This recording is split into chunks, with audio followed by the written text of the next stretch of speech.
Good evening. Welcome to the Ashland Planning Board meeting of Thursday, October 10th, 2019. We are in the Board of Selectmen's meeting room in Town Hall, and we are being recorded and broadcast on WACA cable access, and we thank them for that.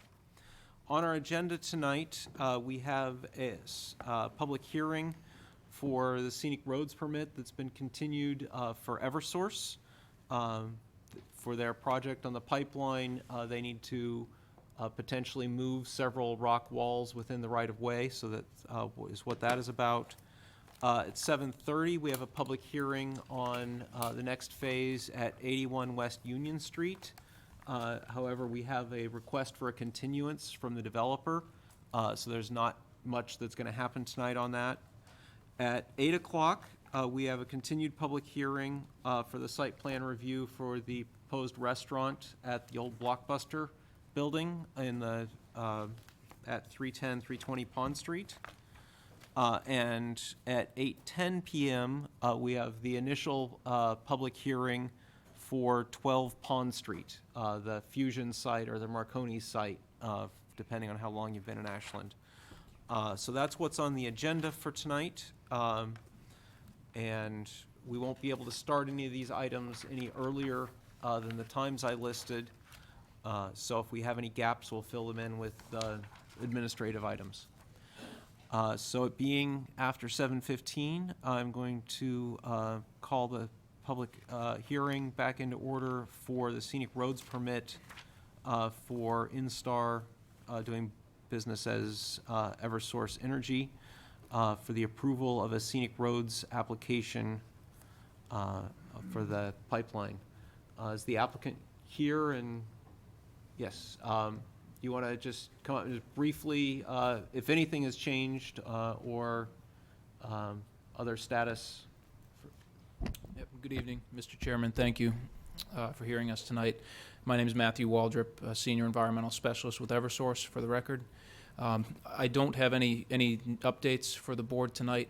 Nothing has changed. Everything that we've presented to the board remains the same as we presented at the last few hearings. All right, this is, I believe at one of the crossings, there's stone walls on both sides, and one there's only on one, or is it on both of the crossings? Could you remind me on that? Just, I believe at Cedar Street, it is on both sides, and then drawing a blank on the other street. Chestnut. Chestnut, thank you, is only on one side, I believe. okay, yeah, so that, yeah, and in the application, there were pictures. We've suggested the board members go out and take a look. I managed to do so. I hope other board members have. I know a lot of people aren't happy about the project as a whole, but we are just looking at this from the scenic roads perspective of these rock walls.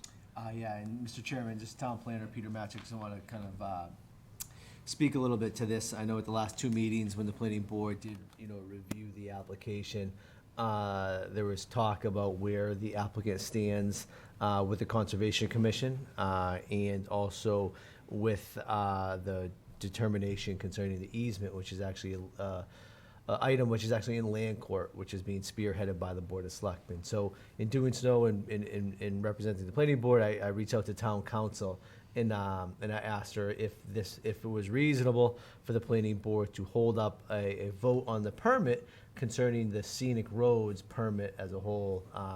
As a response, I did receive an email that I can read into the public record. And it says there is no legal basis to hold up a scenic road permit application on the account of a Conservation Commission permitting or the EFSB or land court litigation.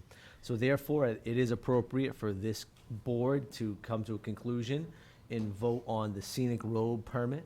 And this has no bearing on what is happening in front of the Conservation Commission, and it has no bearing on what's happening within land court, which is also being spearheaded by the Board of Selectmen. If a route was to change, they would have to come back in front of the planning board and restart the application process. But here we're only looking at the Scenic Road application, and what is being proposed. And all they're and what is being proposed is the ability to really put, the proposed pipeline across the Scenic Way, which it already does.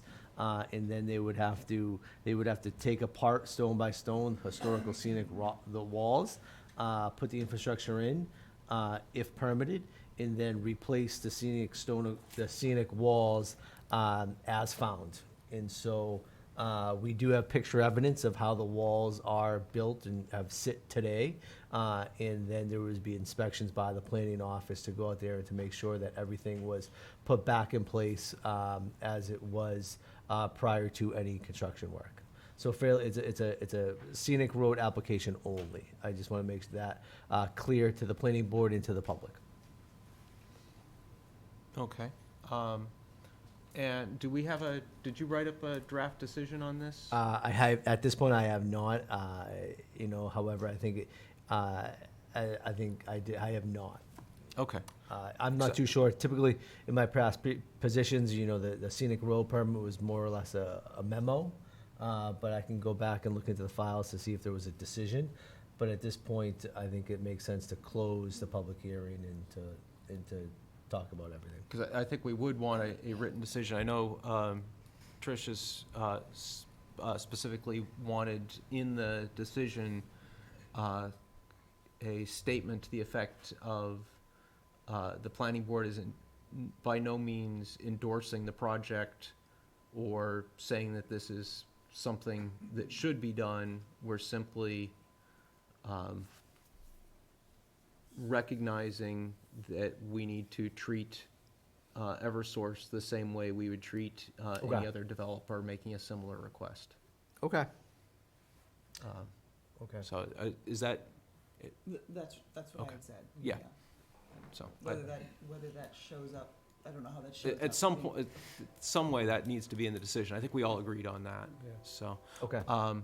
But I just want this was the new information that I wanted to share with the board tonight concerning Yeah. this application.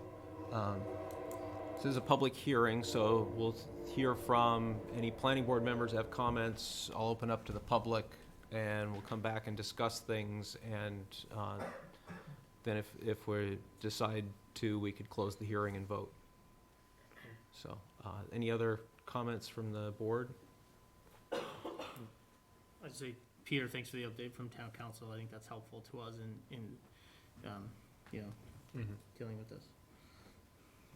Yeah, I think you made the 2 points very clearly. One, that whatever decision we make on the stone walls has no implication about how the board as a whole or as individually feels about the project as a whole, that those things are completely separate, and that we're only dealing with these 2 stone walls, as you said, as if any applicant would come to us about that situation and trying to be neutral on that particular point, which is what our purview is. Mm-hmm. Oh, and I want to clarify, you said that if they picked a different route, they would have to come back to the planning board. That would be only if their new route Cross the scenic way. impacted a scenic way in the same way. Correct. So potentially, Or if it crosses scenic way in a different location. So if it crossed Chestnut Street in a different location, they would have to come back. But Right. this is specific to the location that they have applied under. And but yes, if the route changed in any manner, they would have to come back and start the process from the beginning. okay. Would it be appropriate to have some sort of bond in place for them for doing the work? Because it's not like they're gonna go bankrupt or something, but it would be, Wouldn't the overall project have significant bonds on it, more likely than not? probably, but not necessarily that we could tap specifically for For this the rock purpose? walls. Yeah, okay. It's not something we have always done on scenic roads, but it's probably something we should do going forward on scenic roads. So that's just a thought. Is there any comment from the public on this at this time? If so, you need to come to the podium and state your name for the record. Good evening. Mark DeSoni, 49 Hawthorne Road, Ashland, Mass. Through you, and I'd like to bring you two back up again. No, just, and all three, Mark, just so that address it's got- me. Okay. I want the answer, because I haven't had it yet. How can they start anything if there's no right of way to contract? We've had the opinion from town council that the fact that there are other outstanding issues in front of other agencies and committees and courts, that those don't have a bearing on whether or not we should go ahead with this. So I would like to say that they don't have control of the property, therefore we're not going to hear this, but that is not what our legal advice is. Because they do have an easement. And as far as the issue in front of land court, the issue is not whether or not they can build it, it's whether or not they can leave the old pipe in and decommission it in place without removing it. Ultimately is what that comes down to. So theoretically, they could still build it either way on that as far as the impact on this permit is concerned. So, So if that's the case, wouldn't it behoove them to have the right-of-way signed and notarized before they actually do the pipings? they have sufficient documentation according to town council to proceed with this permit. And That I- is, And I'm thinking that documentation should be put out to the public to see and read for themselves for what they're going to have once it goes forth. Peter Matchik, Town Planner, Mr. DeSoni. The application from Eversource is public documentation, and it's in the planning office, and I believe it's actually up online. And so any town, any resident of Ashland that's interested in this application can actually go online and actually look at the entire application. And if anybody has any questions about other documentation, I'm happy to try to request that from the applicant. But I've looked through the entire package, and I am fulfilled with what they have submitted to the planning board. And through the council, our town council would be down in the town manager's office too? That would be there, in their hands too? Town council actually comes to town hall every Wednesday. Yes, and town council has reviewed the application. So it's got to be out there somewhere for the public to be seen, other than online. Yes. Should be down in the office and any place that people could come into buildings so they can read it. By the plans, by the library has it down there. the application for the scenic road is available at the planning office, and it's available online. And I'm saying the right of way should be the same for that. Thank you.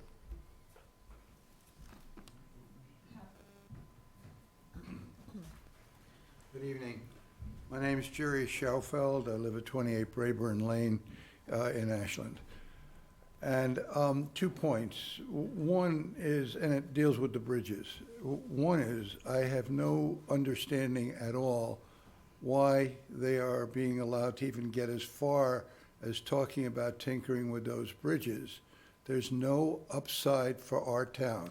There's no benefit to this pipeline, and I do not understand why they're allowed to go through wetlands and scenic places just because they want to put a pipeline. There's no advantage to me as a citizen of Ashland. But I'm even more concerned that these guys who, every time they come to a meeting, I listen to them, and they're not sure exactly how things are going.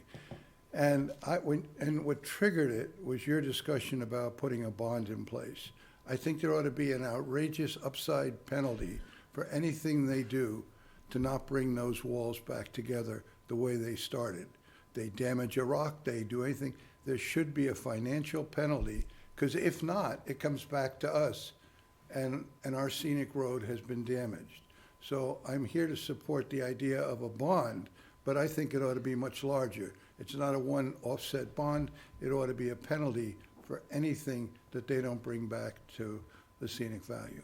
And thanks for listening. Thank you, and I do want to say, you mentioned a number of things about wetlands and bridges that are outside the scope. I understand.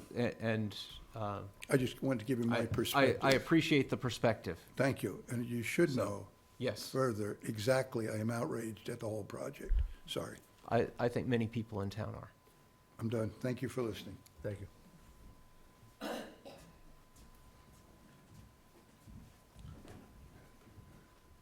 Hi, Pat Embry, 36 Trailside Way, Ashland, Mass. And it's been a while since I reviewed the documents online, but I have. And I just wanted to get an idea of when you replace the wall, do you think you're going to disrupt the traffic in that area? How can you replace the wall without putting equipment and all that? Who's going to pay for traffic disturbance and police people? Normally, anytime somebody is doing work, Uh-huh. if they need a police detail, they would have to pay for that at their own expense. Okay, thank you. And, yeah, I see somebody from the applicant nodding. That's correct. Okay, yeah. thanks. And then the other thing was, so if you're gonna put in this pipeline and make way for it by moving the rocks and then putting the rocks back together, then when you go and hook it up, are you gonna have to disturb the rocks again? Is this gonna be a more than once My removal of the rocks? My No? understanding from the application is they get if granted, they would move them, do their work, Yeah, and put it back when they're done, and then if they want to move them again, they'd have to come back for another hearing from us. okay. And I see the applicant nodding that is also their understanding. That is correct, and I will say from the town's point of view, that is correct. Okay, So the scenic road bylaw,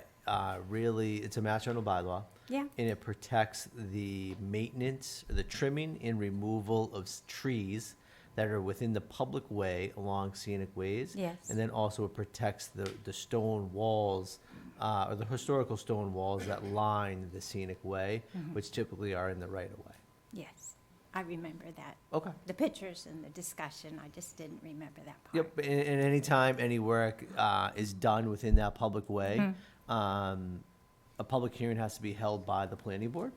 And then, so also, just using the example of trees, annually,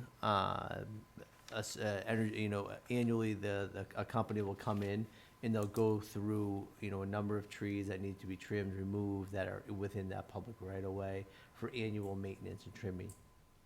All right, thank you very much. Okay. So with that said, I think, at this time, I can draft a decision, and we can move to another date. We can close the public hearing, which would just be the cutoff of public comment, and then we can kind of move forward. If there's more comment, come forward.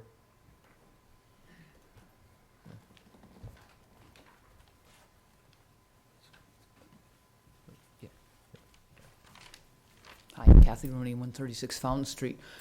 So I'm listening to the discussion about the stones and the walls on the scenic roads. So where do all those rocks go? They're not going to pile them up along the trees on the scenic roads, which will then kill those trees that are already there, right? They're going to. Typically, they're piled up alongside where they're going to do work, and then they put them back. So they usually don't move more than 20 feet or so. My recollection from the conversation we had is that in this instance, I think they said they were gonna physically remove them from the site and bring them back when they were gonna reconstruct the walls. So there's going to be some But the place applicant speak- where they can keep them separate, because if they dump heavy materials around other trees that are adjacent to the site, they'll kill them with compaction. So that's one of my concerns, and my other concern is the ancillary equipment and anything else that's gonna be stored, they need to keep to their right-of-way and not be killing stuff by parking on it, storing stuff on it, things like that. And I'm concerned, like, how are we gonna enforce that as a town? How are we gonna make sure that the applicant does what they're supposed to, because that's gonna cost us a lot of money to send people out there to do that. Would the Thank applicant you. like to speak to that? Pete's gonna be doing the inspections,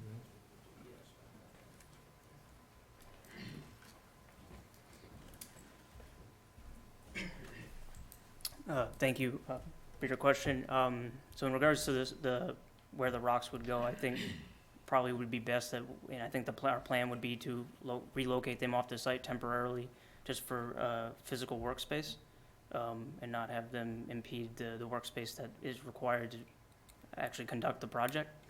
As far as utilizing space outside of the easement, we're not proposing to do that. All our work will be conducted within inside the 20 or 30-foot wide easement, depending on where you are along the project. So we could put that in as a condition, that any stones that are disturbed are to be Yes. moved off-site, kept separate from other materials, Mhm. and then brought back at the end. Yeah, and just to mention, documentation will be submitted to the board prior, documentation has been submitted to the board within the application process, which will really take a look at what exists today, and so then we'll be able to use those pictures to inspect that all work is done complete in a manner that is acceptable to the town. Yeah, and Hi, thanks. That point about the rocks being taken away, are they serialized? Can you put them back in the same place? What assurance do we have that the very architecture of that wall's gonna come back together? I'm asking that to you folks, I'm sorry. And secondly, I'd like some closure on the penalty of screwing up. What we've heard is they're gonna move some rocks, put them back, and the wall's gonna be fine. I was so taken by the power of I'm sorry, look at you on this, but I think you suggested the bond, that there be some penalty. And before you vote on this, I'd like some closure on this. They just can do what they want, and if it doesn't come back together right, we as the town are left with it. I'm bothered that I don't hear closure on this. I'm not aware of us having any sort of penalizing fine type authority, but we could impose a bond that we could then use to pay for the town to acquire similar rocks to rebuild the wall if the rocks disappear and Eversource says goodbye. But Thank you, but I'd like that considered before you bring closure to the issue. I think we need some but assurance. we would need some idea of how much it would cost to rebuild those walls Okay. in, we need that information from DPW. And then All right, I can make a condition, and I can try to work on something in a decision. okay. Okay. That we could leave the bonding amount to be determined at the time based Yeah. on cost estimates. Yes. Okay. If need be, okay. Maybe.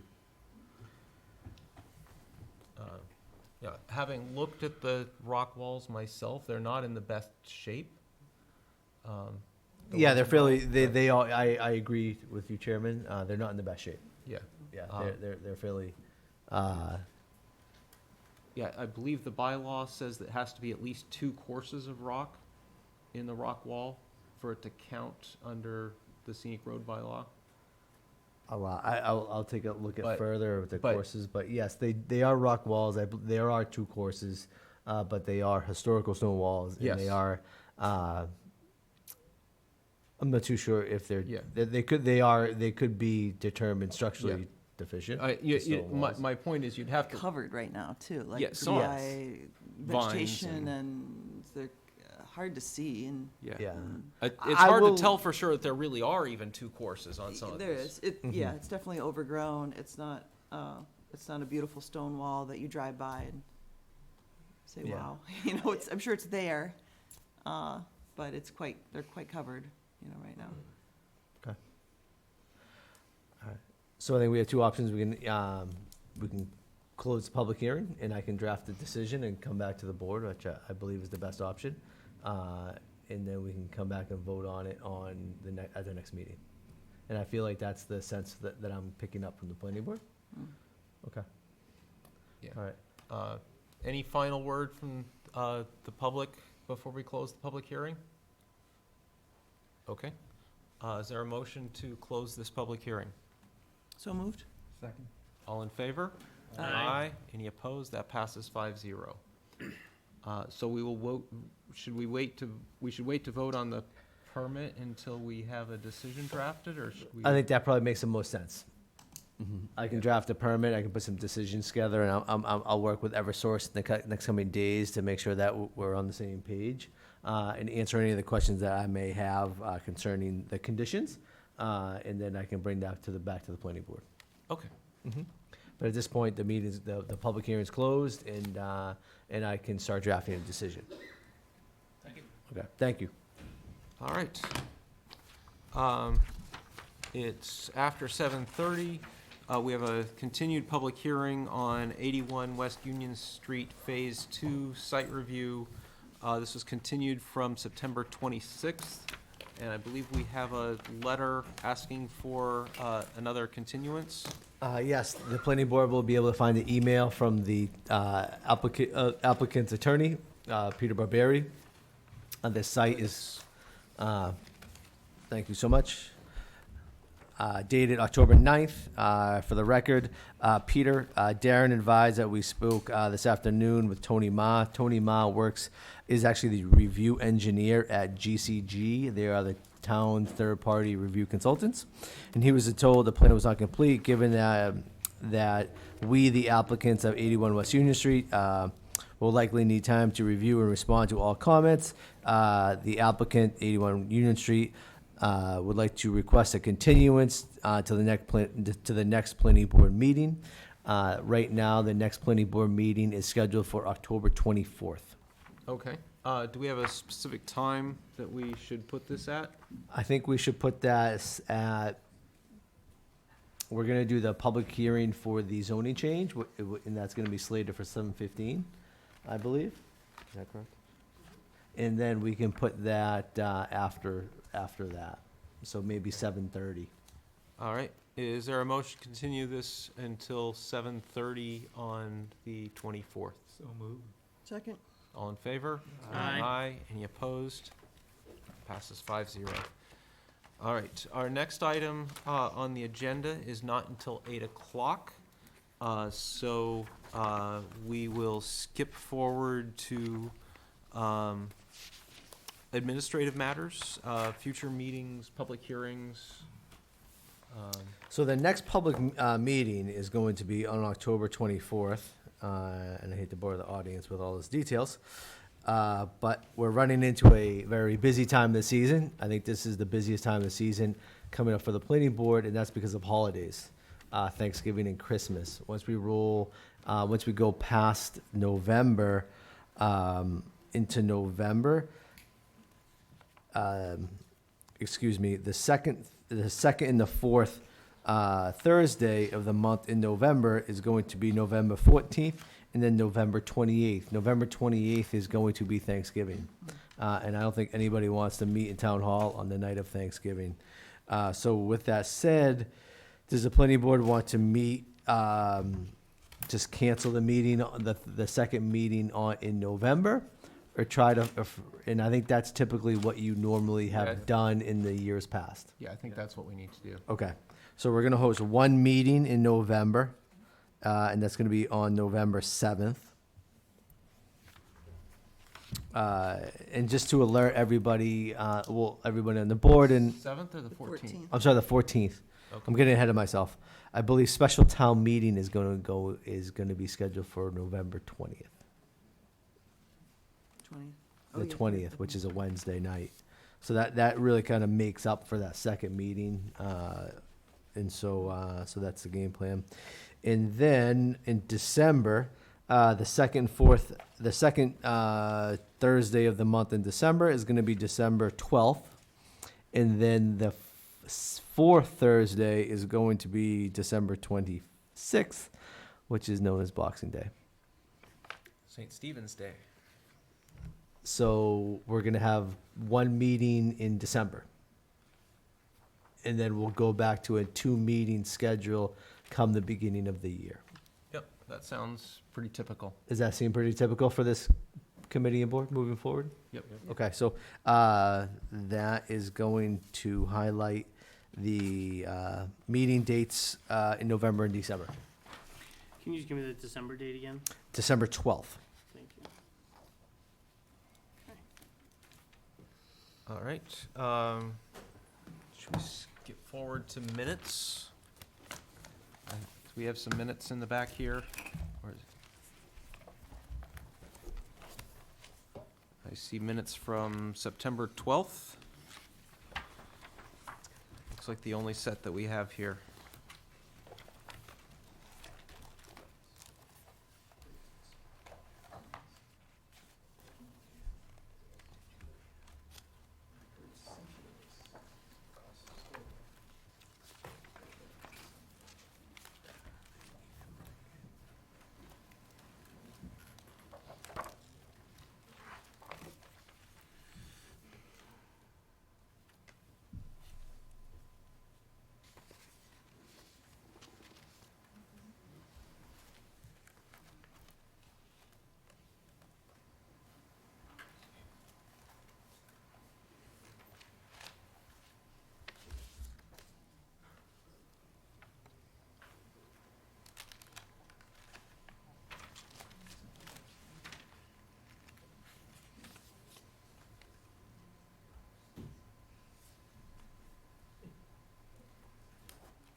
Did you reach out to the associate?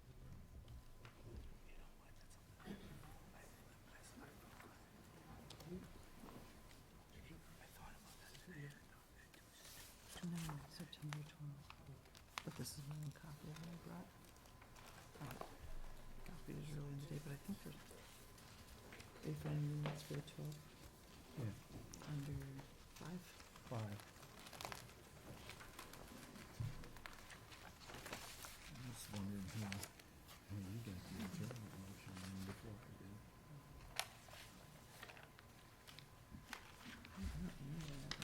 After anybody ever did it. Unless you said, Yeah. which might have been the case. Share the duties.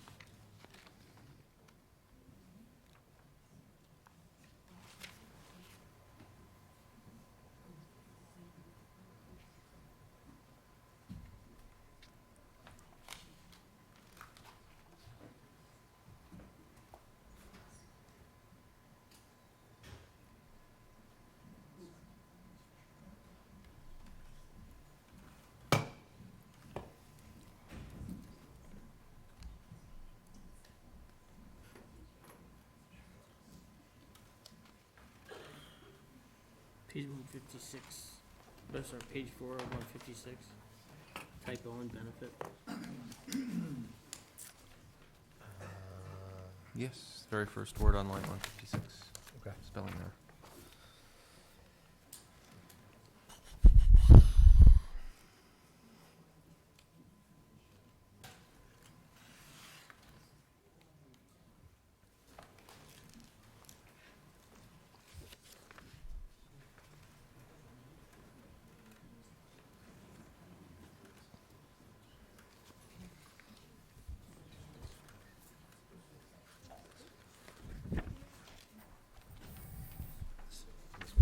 On 173 and 174, the dimensional table, says the board discussed building height limits and definition of a story and proposed changing the max building height from 45 to 35. Is that, we're not actually proposing a change, are we? We discussed it. We So I discussed would it. say, could we say discussed changing, just because, Change proposed to discussed. yeah, Yeah, I think discussed changing, right, because we didn't actually. Yeah. That'd be fair. Yeah, and actually, it's actually 35, right now it's 35, the way the bylaw reads, it's 3, which would be 3 stories, 35 feet for dwellings, 5 for otherwise. And I can talk to the board a little bit about that. I had a discussion with town council after that meeting, to talk about. Let's talk about that as soon as Yep. we voted on these minutes. Just have a technical question for you, because this all 5, I think this is the one that I had to leave during the meeting. Mm-hmm. So it says that I was here, but all your votes are 4-0-0. I don't know if you need to note why you listed 5 members, but only all the votes are 4-0-0.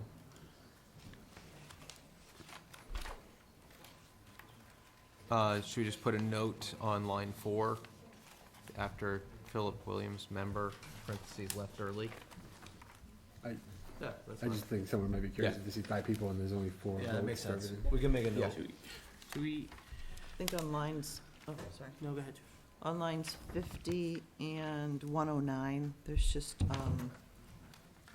so it should be Mr. Crow mentioned, you need an ED, and then on 109, same thing, indicated the proposed, instead of proposed opening date, minor stuff.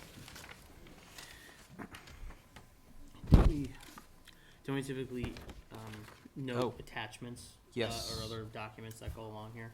Yes, it needs to list all the documents from the meeting. Have the list written out, but quite a list to the draft. So, Yeah. I will add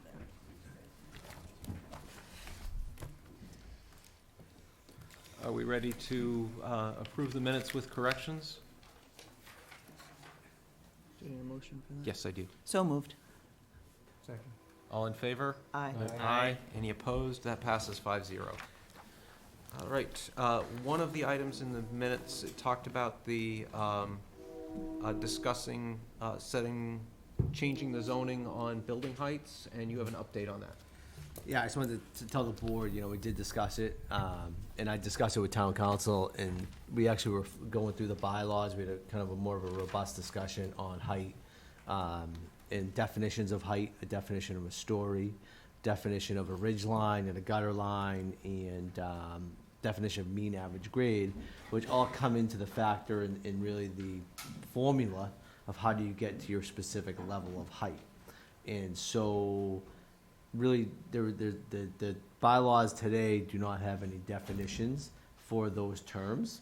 And so therefore, I think it's appropriate to take a step back, and town council advised to take a step back and actually look at and compare other town bylaws to see how other towns actually calculate height concerning all the factors that I just mentioned, but then also consult with the building commissioner, the fire chief, and go back through all the old zoning codes and the building codes, which actually took into consideration the height of a building. So therefore, we can really kind of nail down a good bylaw or a solid bylaw for annual town meeting. And so that's something, it's gonna take time, it's gonna take some hard work and some clarification on terms, and some deep discussion on how do we measure things and how have things been done in the past. But I think it makes, it's really, it's for the best, I would say, for the town to actually take some time and work on it and to get a better understanding of how to measure height before we move forward with any bylaw. If you need some help on that, I can. Yeah, I'll be happy to work with you, with a member, you know, excuse me, Trish, if you would like to, you know, work with me on it. I think it makes sense to kind of, I could work with you and we can bring something to the planning board as an examples and discussion points to talk about how things are done in calculating height. Does anybody have any questions or anything to add on that, or? Okay, Sounds good. okay, perfect. Chairman, could I add something there that's positive? About the building height zoning? Go ahead. We have time.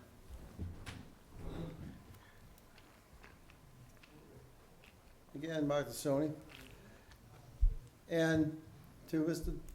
Town Planner, and to the steps you took and the people you talked to. That's what I've been looking for. Thank you, Mark. What I broken down is now being re-cemented and re-upgraded. Thank you. Thank you, Mark. Do we have anything else as far as administrative matters, reports? You know, the biggest item is gonna be special town meeting, I call it, fall town meeting, which is scheduled for, November 20th. Other than that, we haven't received, we're still kind of just working through a lot of the processes. Actually, Emma can mention that the planning office did apply for an ADA grant, which would, fund the creation of an ADA self-assessment and transition plan for the town. It's through the Massachusetts Office on Disability. And so, again, if we receive the grant, we'll receive funds to do that plan. And that's just assessing town facilities, right-of-ways, programs and services for their current accessibility. And then the transition plan is looking at, where certain things might fall short of accessibility standards and figuring out how we're going to, over time, bring the town up to standard. Nice job. Good. All right. yeah, so right now, just, there's a lot of money out there from the state grants, and if we get this stuff completed, we'll be able to access the money. And so I think that's the number one thing, so taking advantage of what the state's offering. All right, I think, unless we have something else, we've got about 3 or 4 minutes before we can start our next public hearing. Should we have a brief recess? All right, planning board, will take a brief recess.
All right, welcome back. We are back from our break. It is now after 8 o'clock, so we can do our 8 o'clock item, which is a continued public hearing on site plan review for 310 to 320 Pond Street. This was continued from September 26th. This is what's commonly known as the Blockbuster building, where the applicant wants to put in a restaurant. The applicant wants to just briefly let us know if anything has changed from the last time or what's new this week. That'd be great. Sure. Just again, for the record, my name's Nathan Mahonen with Bowler Engineering. By way of a quick update, we have received a final letter from the peer reviewer, GCG, pretty clean and final letter from them. And we did provide some additional information to Peter for the record, the elevations that were discussed at the DRC and so forth. So those are on record with the planning board. Other than that, we're here to answer any other questions or comments that might be available, and happy to answer them. Okay, I see we do, the one thing we didn't have last time was the formal response from Design Review Committee. We had gotten a verbal report, but now we have the written report. That was the one thing that we were waiting for to make sure we held that right. So, I just want to make sure I get all the right documents here. So we are probably ready to move forward with that project? Yeah, so just to brief the board, I've worked with Nathan, and they've submitted all documentation. The Design Review Committee has met and reviewed the architectural renderings, and I've spoken with the group, the ownership group of the site. They put up the stop sign that was requested, and they're going to work to restripe the parking lot. But everything pertaining to the site plan application, all loose ends have been tied up. In the decision has been drafted, which is in front of you tonight. Okay. Does this decision tie in all of the commentary from the Design Review Committee, Peter? Yes, it ties into the report that was submitted. Okay. It ties into the report that was submitted. Report for the Ashland Design Review Committee dated October 10th, which was the date of the committee's review.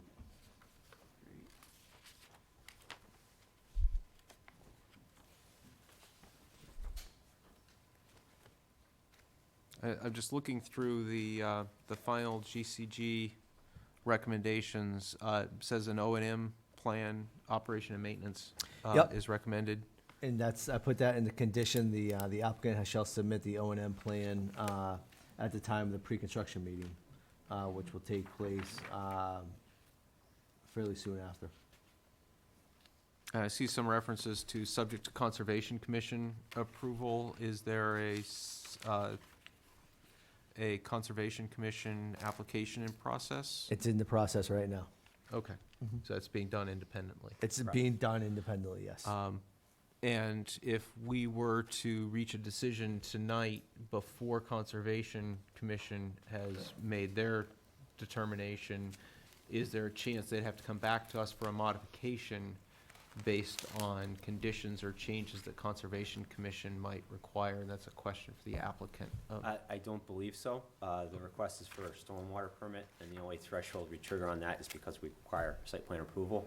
GCG's done a review of stormwater. As part of their final letter, they do state in there that they don't believe that there's a major impact to the site, in particular the off-site basin that the stormwater flows to.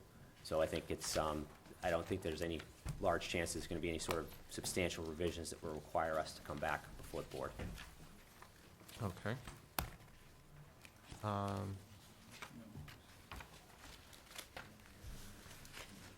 Any comments from other board members? I see there are a number of people from the public who would like to speak. During the construction, is this gonna impact the daycare or any of that stuff? I mean, So the general contractor and the current owner will have to work together as part of the pre-construction meeting and the phasing of the project to make sure that there's no impacts or adverse impacts to the operation of the daycare. Can you just note on Where's the sliding glass door? Is that on the proposed west elevation? So the sliding glass door is on the elevation that faces Pond Street. That's the opening that goes out onto the proposed patio. Is that the west elevation, south? Oh, must be west or, I believe it's the west. It's the it's the west, proposed west elevation. so there's like four glass panels that could be doors. So two of them are sliding glass doors. They essentially slide open into each other for a Okay, larger okay, opening so the for middle in and panel out. sides. Okay. Correct. All right, got it.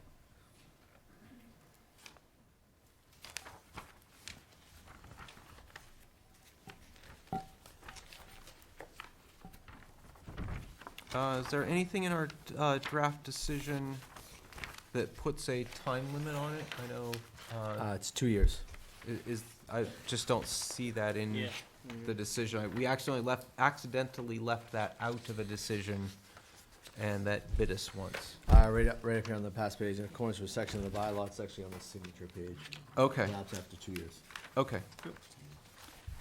This is kind of a design question. I'm not sure if it fits in here, but on the elevation, the cooler is like a significantly different color than everything else. Is that intended to be, is that gonna be darker? Or I was wondering why it, Well, as mentioned at the last meeting, the cooler is aluminum material construction, so it's the color of the material. okay, Looks a little lighter on that rendering than what it'll actually look like. It's kind of hard to match that color and just Okay. variations in plotting and so so it's forth. something that arrives on the site in as is versus something having a wall constructed? Correct, there's no wall or anything constructed around it. Okay.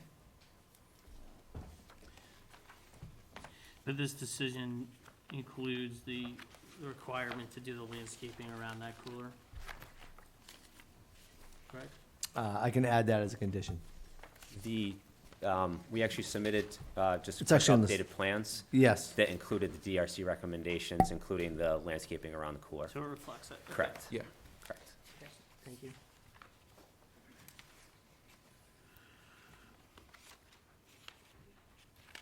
Is that also, the updated plans include the bollards?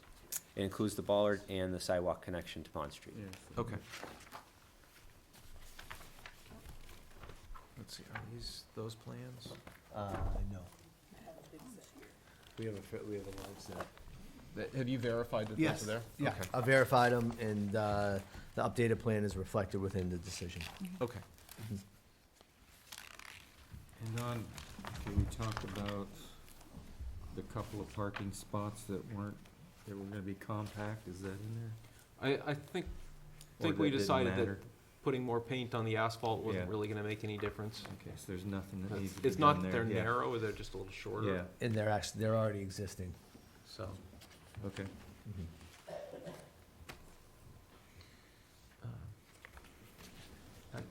Should we get the public comment? Okay. Yes, Sarah Hines, 321 Elliott Street. I'm in a butter. I'm sorry I missed the design review meeting on this. But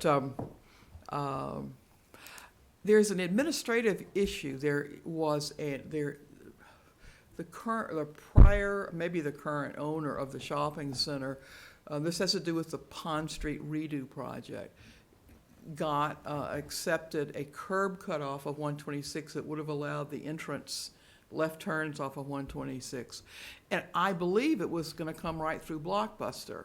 And my feeling is, if they're abandoning that curb cut permission from the state, it needs to get coordinated with the engineers that are doing the 126 engineering.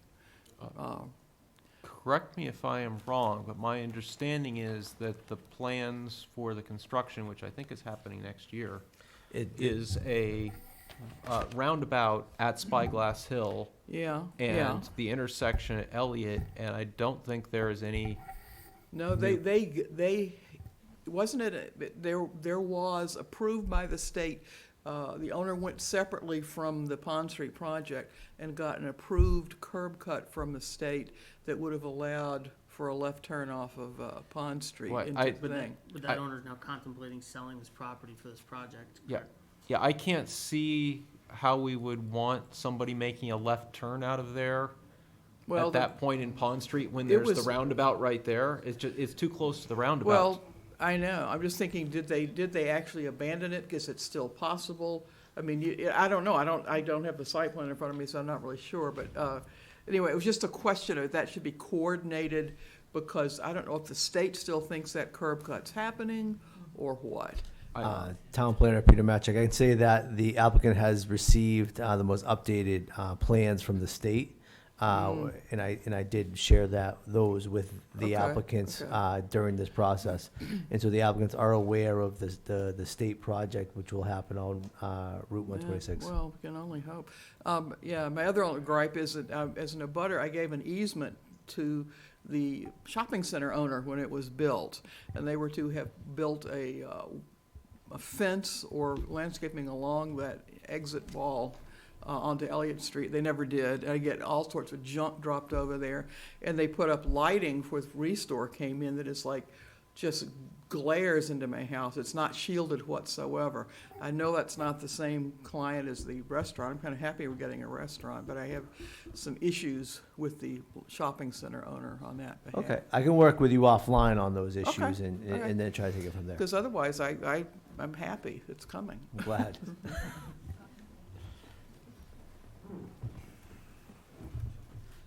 Next. Nope. I think they're figuring. Is that all for? Is that it for Blockbuster? Or whatever? We have a Pond Street. Oh, okay. Pond Street is next, after we're done with this. All right. So we had, this other So this is condition- decision? No, the only decision was on the landscaping, but the landscaping is actually All right. reflected in the updated plan, and the updated plan is reflected in the decision, so I think we're ready to move forward. So we're good on this. I'm good on the decision. I just have to make one edit to the front page. I just got the address wrong. I was reading too far into the application. So I'm just gonna make a change to, it is 320 Pond Street, and there are two lots. There's, map 26, lot 209, and then 210. But other than that, the front page, there's no edits that I see to the plan, to the decision. Okay. If we think we are ready, we could close the public hearing and then vote on this. Is it I think so. the consensus of the board? All right. Is there a motion to close the public hearing? So moved. Second? All in favor? Aye. Aye. Any opposed? That passes 5-0. And is there a motion to approve this project with the certificate of approval as drafted with correction? So moved. Second? All in favor? Aye. Any opposed? That passes 5-0. Thank you for your time. Thank you. We will get this signed later. In your correction, I need a second L added to my last name. Okay. Maybe invalid otherwise. I'll take care of that. So we do that to the new member. Oh. Yeah. To see if you're on top of it. All right. Being after 8:10, we will start our next hearing. Yep, 12 Pond Street. So I need to read the notice of public hearing.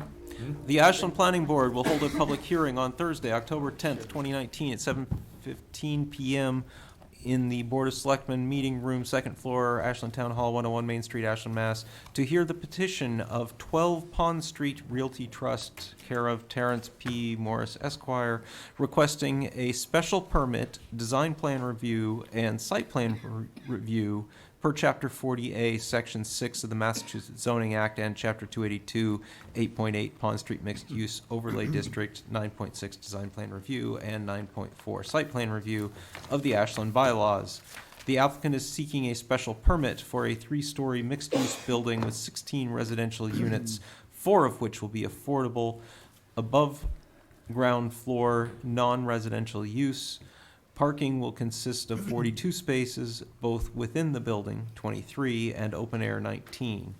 All of the units are 2-bedroom, 2-bath units averaging 1,350 square feet in size.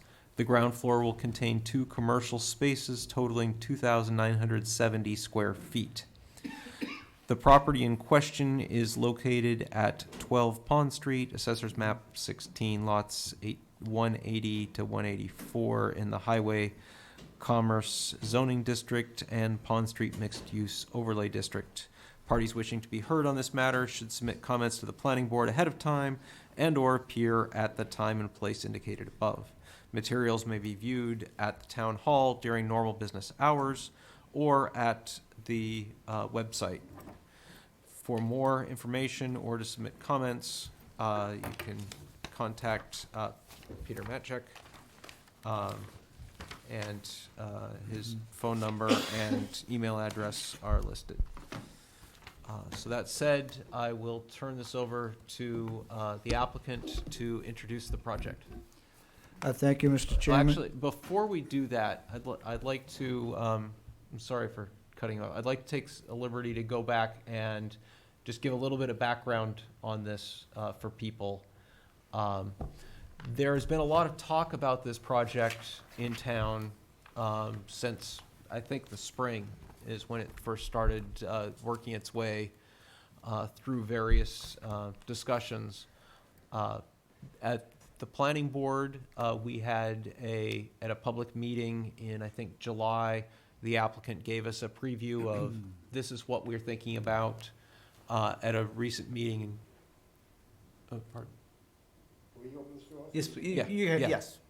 At a recent meeting in September, we had a group of residents from the area come and talk to us about their feelings on the situation and some concerns about the process. And there have been discussions with the Affordable Housing Trust and with the Board of Selectmen.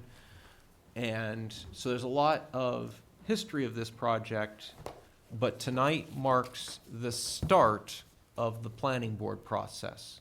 So all of those discussions, whether they've involved the planning board or other committees or boards or just between the developer and residents, that's nice, but tonight we start fresh.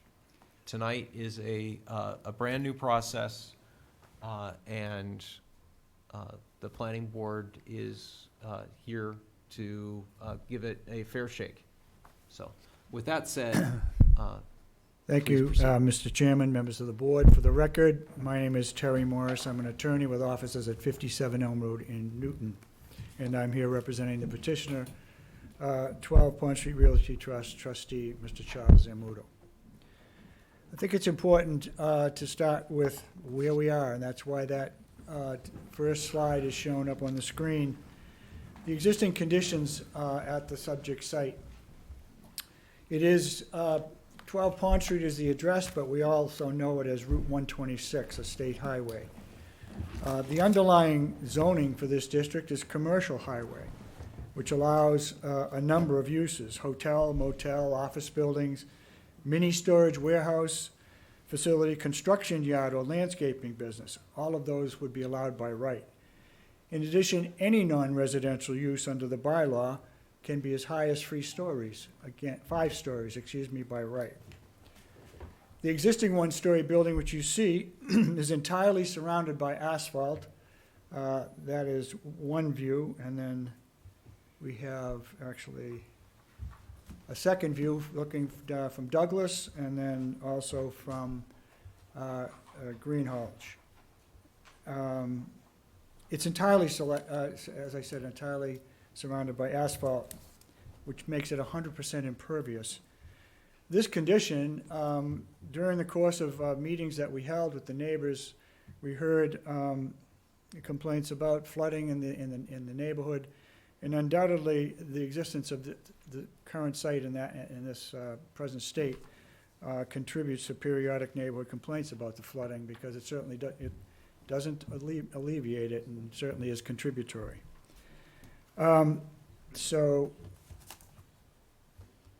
that is an aerial view of the site, of the immediate neighborhood. There is the Fusion Restaurant. with the parking lot on both sides and then the parking lot in the rear. You see there these commercial uses across the street. It's interesting to note that one of the historic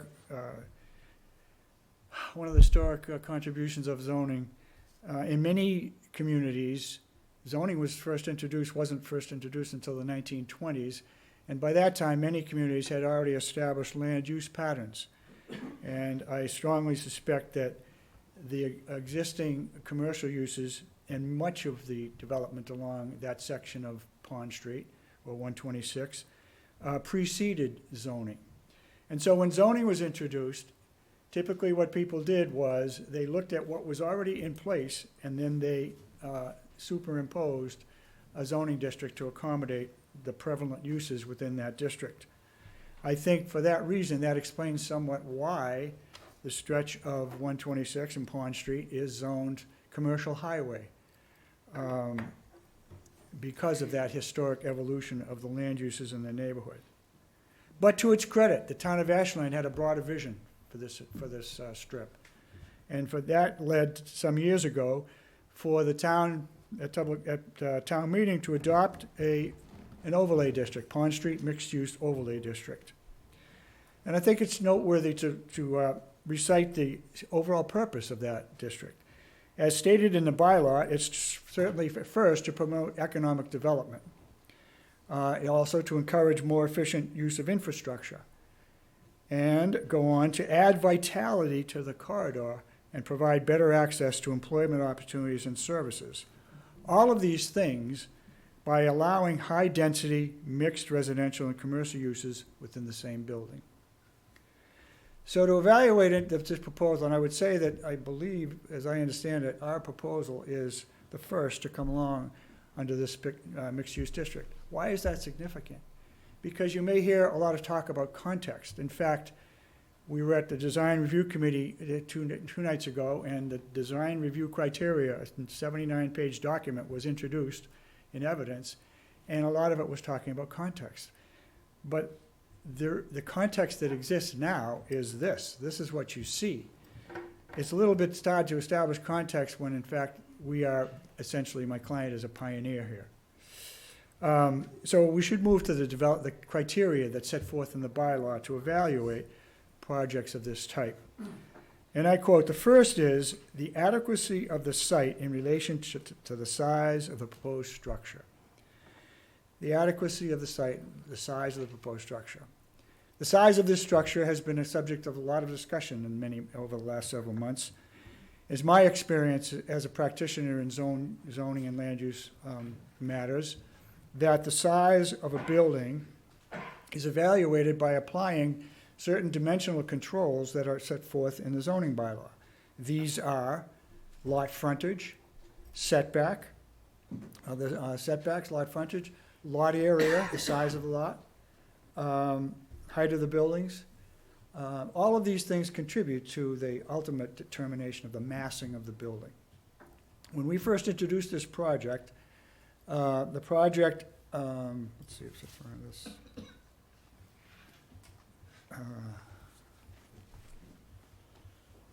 We first introduced this project, it stretched corner to corner from Douglas to Greenhalgh. One of the first things we did after one of the first neighborhood meetings was to pull the building back so that now the building itself bear with me here. So we navigate the, looking for the site plan again. There we are. So the first thing we did was to pull the building back. As I talked about setbacks as being one of the criteria to evaluate the massing of a building. The proposed dimensional controls in this particular district have a frontage of a minimum frontage of 100 feet. We have 150 feet of frontage. The front setback in this district is 0. According to our plan, we have 5 feet of setback, which becomes significant when you consider that the proposed redevelopment of 126 along this time is going to include the installation of sidewalks, which will add another additional 10 feet to that depth. The side setbacks, the side setback is 10 feet under the bylaw. In this situation, we pulled it back, we doubled that setback to 20 feet. The rear setback is proposed at 15 feet, and yes, we are at 15 feet here, but that's somewhat misleading because the balance of the site goes all the way back another 100 feet. So the true impact of the rear yard setback here is, at this point, is 115, whereas this 15 complies with the zoning bylaw. So all of these, the application of, the height of the building important. As I previously said, any non-residential use under the existing commercial highway zone can be as high as 5 feet by right, or 5 stories by right. One of the things that we have heard consistently from neighborhood is the objection to the size of the building, and so we never really seriously considered going 5 stories. The building is proposed as a 3-story building, as you saw in the previous slide. I think that's significant because all of these things, the size, the height, the setbacks, contribute to something called floor area ratio. Floor area ratio is the volume of the building with respect to the lot on which it sits. The floor area ratio here is 1.28, which and I am somewhat familiar with the zoning criteria for the application of floor. You do not have floor area ratio, by the way, in your bylaw. I listened with interest as the planning director was talking about defining average grade and other things, height, relative to height of buildings. And I think you might also consider floor area ratio as another control to adopt. But it is quite customary for the floor area ratio to be somewhere between 1 and 1.5 in most jurisdictions. And I think that in this case, the volume of this building falls within that parameter. So I would say the conclusion is that the site, at least from our perspective, and we hope ultimately you will agree, there is more than adequate in relation to the size of the proposed structure. The second provision is adequacy of the provision of open space and its accessibility to the general public. In addition, furthermore in the bylaw, it actually talks about the provision of common open land. And that's defined as having a shape, dimension, character, and location that's suitable to assure its use for proper open space purposes by the general public. While it's not, given the fact of this proximity to Route 126, we're not talking about creating open parkland here, but we are talking about usable open space. One of the earlier critiques of our site plan was that it didn't provide enough and that the building took up too much of the site. So as I said, we pulled in the setbacks to double the requirement, and we created usable open space line. That's about 1,800 square feet of open space here. We installed walkways to make it accessible, and we proposed installing public benches to make it accessible to the general public. One of the interesting things that came up when you're looking at the site plan is, again, it came up at the design review committee meeting the other night. This is a site plan. This is the extent, the limits of my client's purported property. What does not show here is the right-of-way along Douglas Road. It shows there, but there are no sidewalks. As you saw from the first slide, it's asphalt, it's one big driveway, the access into this site. Well, parking spaces are limited, there is no curb cut, and there are no sidewalks anywhere about because of the nature of the existing use. Excuse me. The talk came up about the installation of sidewalks along Douglas and along Greenhalgh, and my client expressed his willingness to do that if, in fact, the Public Works division here in Ashland believes that the width of the way can accommodate that. Most subdivision plans that lay out streets and ways do provide for a right-of-way for driving and usually a dimension for sidewalks and curbing and berm. If in fact the width of that road does allow for it, my client will install at his expense a sidewalk the entire length of Douglas Road frontage and the Greenhalgh frontage. The Pond Street frontage as you know, is the subject of a reconstruction of that entire stretch of 126 at a cost of $17 million. And it's going to provide sidewalks, I'm told, that would be as wide as 10 feet, which would mesh very nicely with the 5 feet that we have pulled the building back to allow for landscaping. So we do believe that we've met the second of the criteria, the development criteria. Suitability of the site for the proposed use.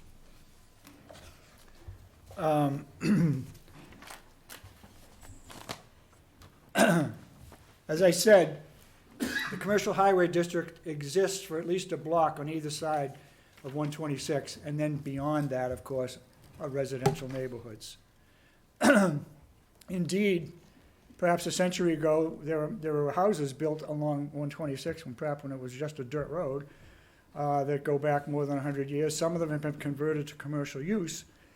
But we think that the suitability of the site is that it represents an opportunity to make a transition from these uses, which are clearly commercial, in some cases bordering on industrial, car lot, make an appropriate transition to the residential neighborhood behind. And I think that is our large part of our argument for the suitability of the site for the proposed use, in addition to its meeting one of the principal objectives of the underlying overlay district. The impact on traffic, pedestrian flow, safety, and access for emergency vehicles. Again, I will return to what we did to access to the site, which is now all over the place. You can come in anywhere on Pond, you can come in anywhere on either side streets to get to the restaurant use. We've provided access from Greenhalgh and from Douglas separately. The access to the garage comes in and out off Greenhalgh, and the access to the parking facility comes in and out off Douglas. We've therefore spread out the circulation so that neither street is entirely impacted at any one time by the use of the site. In addition, as I just said, improving pedestrian walkability. Hopefully, if the Public Works Department agrees, we will be providing sidewalks along here that will provide a connection to get to the improved roadway on Pond Street when that public improvement is completed. The impact on the visual character of the neighborhood, item number 5. I don't have to bring the other slides back, but you could see that I will bring one on back, and that we believe that this building, 3 stories in height, which we believe is modest, furthers the goals and objectives of the overlay district, and is far more contributory to the visual character of the neighborhood than this current use. Number 6 is the adequacy of utilities, including sewage disposal, water supply, and stormwater drainage. I've already spoken about the amount of public, state, and federal, and town funds that are going to be invested in the reconstruction of 126, which will deal with many of the utilities, but for this particular purpose on our site, I think the most significant slide is, you can't fully see it, but this, do we have your slide on your, isn't that slide there? Peter, did you put that slide there? No, huh? I don't believe I didn't see Okay. that. As part of our package, the planning board has in front of them is a utility and drainage plan. Excuse me, I'm sorry, not used to this. A utility and drainage plan, which has, how many are there then? How many installed, I'll let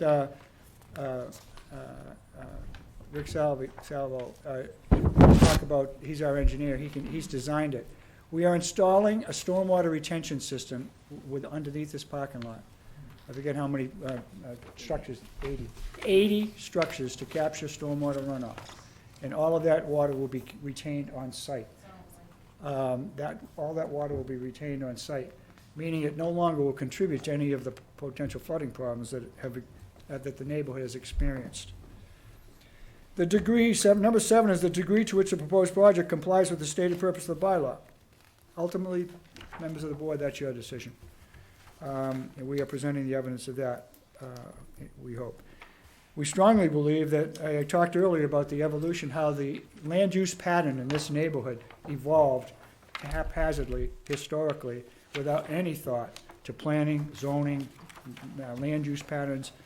And so we believe strongly that the overlay district was created, was enacted to remedy that situation. It also should be pointed out that virtually all of the uses that are permitted in this overlay district are allowed by special permit. They all have to be, any use that's introduced has to come to this board for a special permit, including the underlying uses that would be allowed in the commercial highway district. And those uses include retail stores, personal service establishments, offices, and banks. While it is true that my client has explored the possibility of introducing restaurant use here, he has not closed the door on any one of these other kinds of services which would bring life to the street, which we also think is an objective of the overlay district.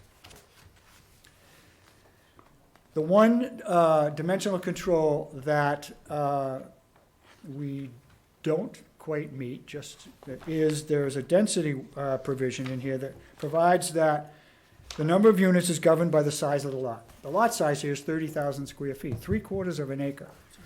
And one is to have 2,000 square feet of land for every dwelling unit you could ask. That means that 30,000 divided by 2,000 is, 15 units is something that we could apply for. You'll notice that our petition provides for 16. Your bylaw, somewhat progressively, has an inclusionary housing provision requiring 10% of the units be set aside for affordable housing. And I understand that your community, like the community I live in Newton, we are both under the burden of trying to satisfy our 10% requirement, and I've been dealing with proposed 40B projects, which don't offer the same kind of degree of local control that you would see in the special permit process. It's important to note that, well, I'll point it out in a minute, my client could have applied for 40B process here, but chose rather to go the more inclusive process of the special permit before the planning board. And one of the big contributions that this project is going to make to the town is that he's increasing, under the bylaw, he would have a requirement of 2 units, 2 affordable units on 15, 10%, 1.5 rounded up. In conversations with the town over their affordable housing objection, and we did meet with the Affordable Trust to discuss this. He's increasing his affordable requirement from 2 units to 4 units, doubling it, which means that 25% of these units are going to be now affordable. What does that mean? That means that this allows all 16 units to be counted towards Ashland's statutory affordable housing requirement under 40B, which I didn't create the formula. Some people have said it's counterintuitive, but I didn't create it. But we are going to do that. My client's going to do that. And we think it's of invaluable assistance to the town in helping it further meet its objectives in that respect. Parking. One of the ways that this is what we presented, but as the chairman has pointed out, this has been going on for many months. We've had at least 2 neighborhood meetings. We've tried to be responsive to the neighbors' concerns. They certainly were critical of the lack of open space initially. There was a 3-foot strip of open space here, and this parking lot was designed with no setback here and here. So, and we are required to provide 36 spaces. And that is arrived at by, we have 16 2-bedroom units, each requiring 1.5 spaces per unit, or 24 spaces for the residential use. And we are required, because there's almost 3,000 square feet of commercial in the overlay district, you have to have 250 square feet per space, and this translates into 12 spaces for the commercial use, 36 total. Originally, we proposed 50, and in proposing 50, we had 3 tiers of parking here, not 2, and it actually took up a lot more paved area hardscape. When faced with the objective of trying to increase the open space and be more responsive to the neighborhood, We basically looked at the parking more closely and reduced the parking from 50 to 42. The reduction of those 8 spaces allowed us to achieve the following. By redesigning this parking area, we now have a 10-foot landscape buffer strip along Douglas, whereas previously, I think it was 3 feet. We now have a 7-foot strip here along our nearest neighbor, Mr. Rosato, landscape buffer strip. Over here, Mr. Ferrara, who is uniquely impacted by the project on 2 sides, we have a landscape strip here of 15 feet by 80 feet, some 1,700 square feet here. But here, this setback was increased from minimally to 26 feet at its furthest dimension, impacted only by this handicap space here that we installed. So there's been a significant increase in the open space. All of these are somewhere, this is about 1,800 square feet, that's about 17, that's about 17 or 18. This, we think, is fully accessible to the public. One of the changes we made was, in response was to take, we already have 2 handicap spaces in the garage. We now have 1 surface one here that is located close to rear entrance. We, in fact, changed the design of this building to put a rear entrance here to make the accessibility to the parking lot more direct, and a series of walkways to encourage pedestrian movement in and around the site and in and out of the site. The parking there will be 1 space assigned to each of the 4 affordable units. The remainder of the parking will be unbundled. That means that it would be separate cost depending on whether one actually needs an automobile. That has something that is in vogue in more urban communities where they have access to public transit. It may not be quite as relevant here in the town of Ashland, but nonetheless, we think it does provide some flexibility in dealing with the parking situation.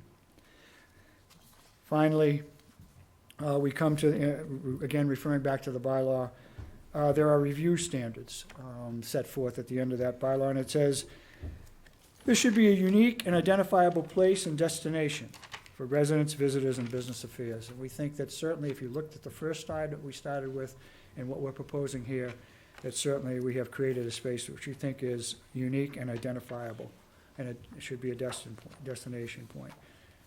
Second of the criteria is to enhance the social and economic viability of the district by preserving property values and promoting attractiveness as a place in which to live, work, visit, and shop.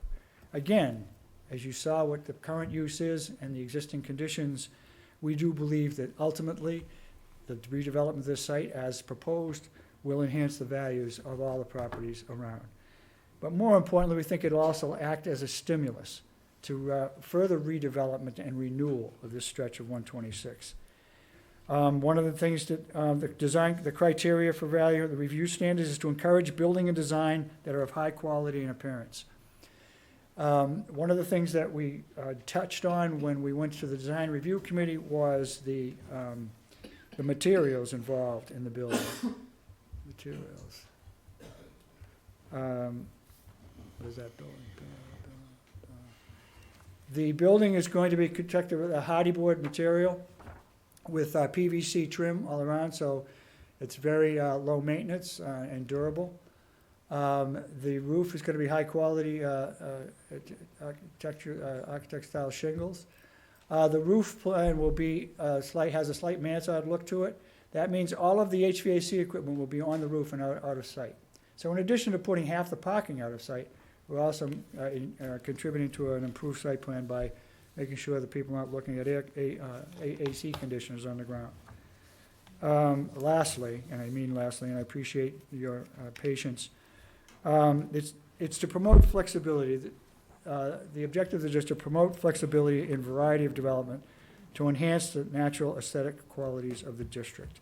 Well, as we know, the aesthetic qualities of this district are somewhat lacking, and we are the first, and we hope that it will be a stimulus. I know some people are fearful of that, but I think ultimately, when all is said and done, we think this project, if approved, will be a benefit to the town. I thank you very much for giving me the time to go on so long, and I hope it's been responsive.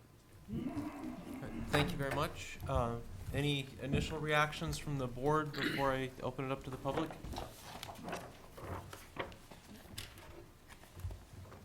I do just want to mention, the application has come in, and I have submitted the application to GCG. They're our third-party consultant, and they are right now still within the review process of going through the stormwater and the site plan review, which was similarly done to the last application with 320 Pond Street. So upon that review, receiving that review letter, I'll be able to get out that to the board as soon as possible, and to any of the public that's interested in reading that report. And the design review just happened on Tuesday, so we don't have that report, nor have they had an opportunity to respond to the things from that meeting or that would be in that report. That would be correct.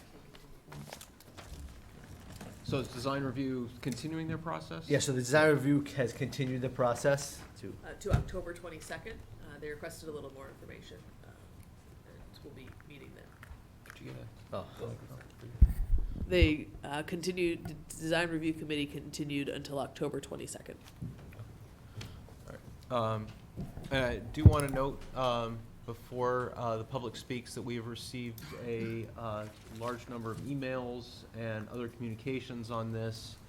I do want to comment that a number of the emails we received also made reference to supporting the Pond Street revitalization project of the reconstruction of Pond Street. And I want to be very clear that that revitalization and reconstruction of Pond Street is independent of this project and is it is happening. So this is just to talk about what's happening at this parcel, and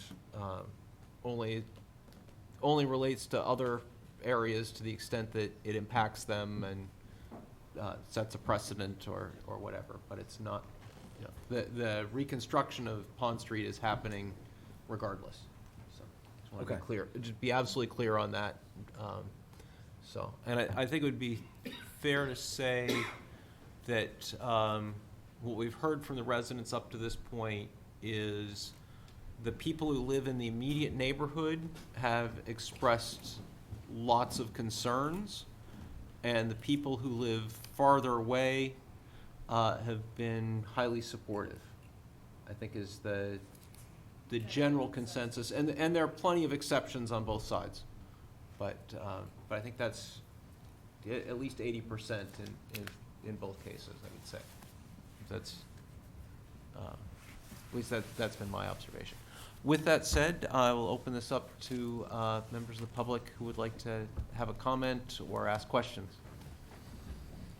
Thanks. I'm going to take a moment to get set up, but I have a few slides. My name is Janet Platt. I live at 11 Rodman Road in Ashland. I'm I guess I'm a neighbor to the project, and I am speaking on behalf of the lower 126 group. So just be a moment. Sorry to keep you waiting. Okay. Again, I have slides partly to keep me organized and partly to let people know what I'm talking about in case I go through something a little bit quickly. So I appreciate that that people are thinking about this project, and some people are excited about it. We in my neighborhood want to be excited about it. So I just want to start with that. We want to be excited about the promise of 126. We are excited about the revitalization and having sidewalks and commercial opportunities. We want to be excited about this project as well. So this project has some room to improve. And so I want to go through not all 8 nor development criteria, nor all 5, just a few things that we are most concerned about. One of them is the adequacy of the site in relation to the size of the proposed structure. So the Pond Street mixed-use overlay district criteria doesn't state the size of the units that can be built. We understand that 15 units at 700, which 15 is the number that would be allowed, which is another story, but 15 units at 700 square feet would be a lot different in both mass and impact than 15 units at 1,350 square feet, which is sort of the average size of the units here. And the reason is because fewer people can live in 700 square feet than can live in 1,350, which means they would be driving fewer cars, which means there would be less traffic trying to get out the same road that our neighbors are trying to get out. So that's one thing. The mass would be smaller and the impact to the neighborhood would be reduced. Another criteria that I want to address is the suitability of the site for the proposed use. So I know I've talked about this before, but our housing production plan talks about promoting healthy housing. And in that very plan, it says, in considering sites for new housing development, and this is particularly important when we're talking about putting affordable housing, because affordable housing is where we put our most vulnerable citizens, residents. Housing should not be developed near Interstate 90, well, we don't have that, or routes 135 or 126 without taking necessary precautions. There are several techniques to reduce resident exposure to traffic emissions, like HEPA filtration, and urban design that varies building sizes and shapes. This is not a varied building size and shape, it's just a big mass. So I've said this before, but I'm going to say it again, the mass of this building is of particular concern to us. I understand that 2 are required if you're going to have 15 units. 2 are required to be affordable. So I'm wondering if the planning board is promising that density bonus. That's a question I have. And how will that be, is that decided by you? I don't know the answer to that. It's a question I have. That's part of the special permit, yes. Okay. Thank you. So I know the Affordable Housing Trust voted to offer a subsidy for up to 4 units. Since 2 are required, I guess they elected not to put in 6 to have the 4 subsidized. They're only putting in 2. So I guess we'll have 2 subsidized units.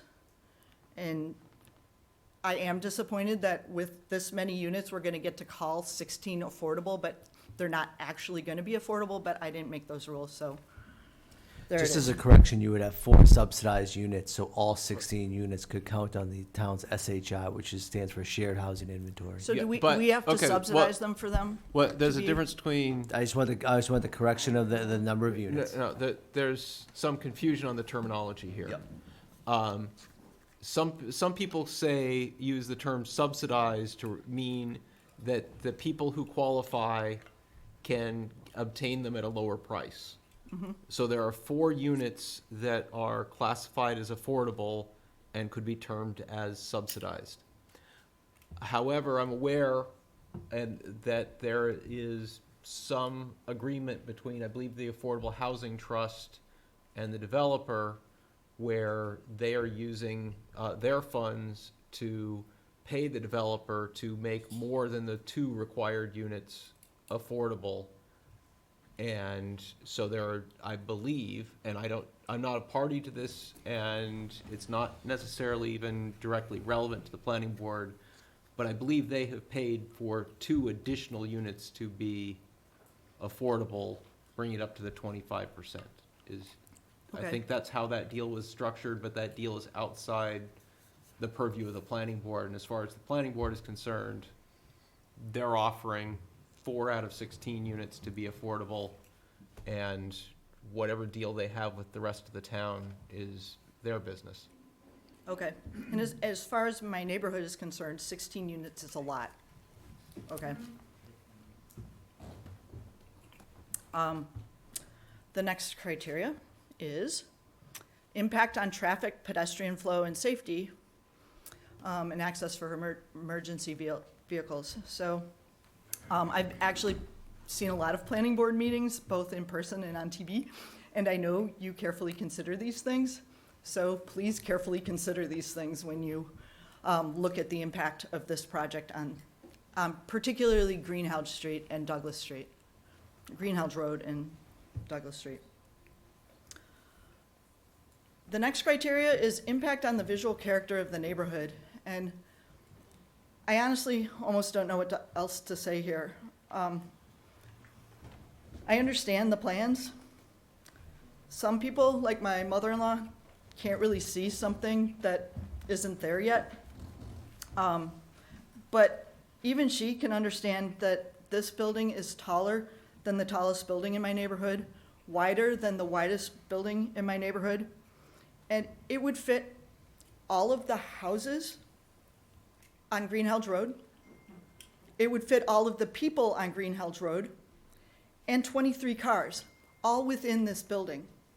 That is on 30,000 square feet, which is, on your side of town, the size of a one-house building lot. So that is what has us. Yeah, I don't know what else to say. Like, it's huge. It's behemoth. Please wait, so- your turn. And then I want to go over the criteria that, I forget what number this is, but it's the one that states that we have an actual criteria that says, please stick to the purpose of this. So when you make your decision, can you include in your decision how the project promotes economic development? Because we think it does not. It provides 58% less commercial space than what currently exists.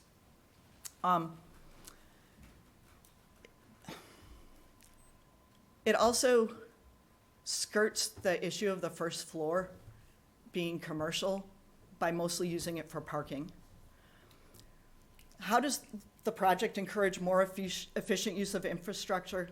It doesn't. It's going to jam Greenhouse Road. This project itself doesn't do anything for reduced access to 126. The 126 revitalization is going to do that.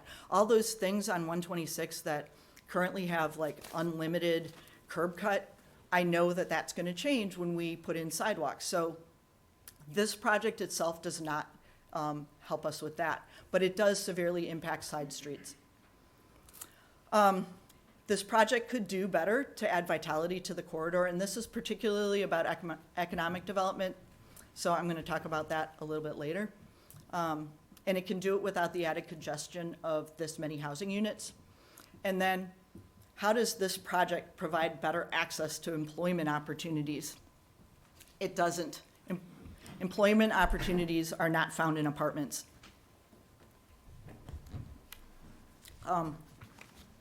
So economic development. This building barely offers a ground floor of commercial. The ground floor is 12,799 square feet, and not even 3,000 square feet is commercial. The rest is parking, yet it offers 2 full floors of residential.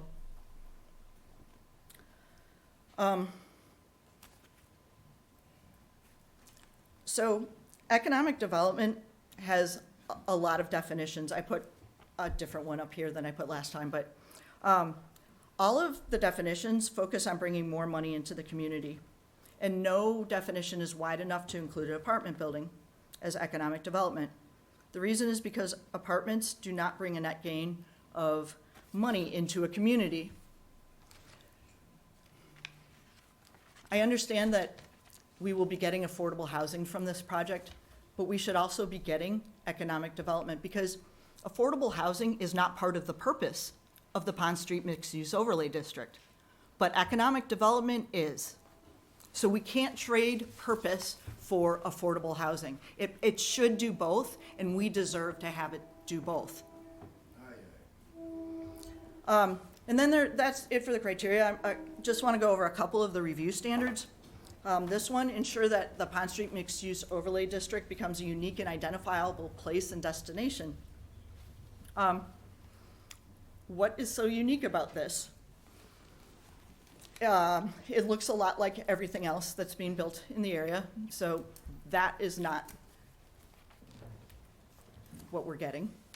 Enhance the Pond Street mixed-use overlays economic resources. So this project really misses the mark. It maximizes residential space. It minimizes commercial space.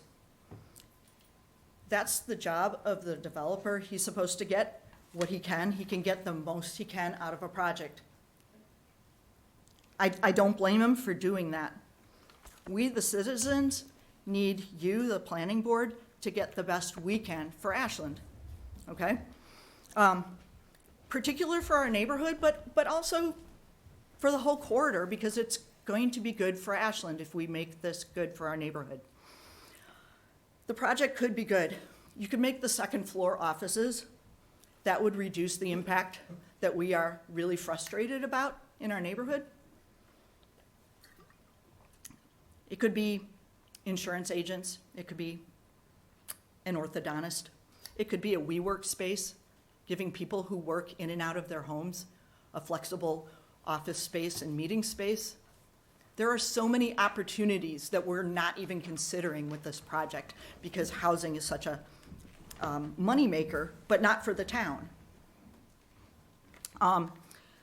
So we would like to see the planning board insist on more commercial and get serious about economic development and reduce the amount of residential units and their implicit impact on our neighborhood. We think that misusing the overlay district to support a housing development with an insignificant amount of commercial development is detrimental to our neighborhood and a bad way to kick off the Pond Street mixed-use overlay district. So we're asking you, please, represent our concerns, ask for adjustments to this plan so that we can be excited about it, because we could be excited about it. Okay, we want something cool. We want something that we can be proud of when we come out of our street. And we do not want to lament what happened here. The special permit requirement means that you do get to make decisions about this. So I'm really happy that it requires a special permit. And I'm asking you to use that process to weigh the size and the use of the space against the impact on our neighborhood.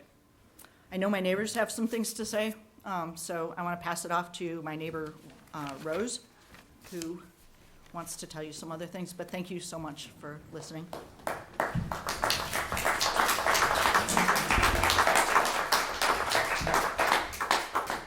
Thank you very much.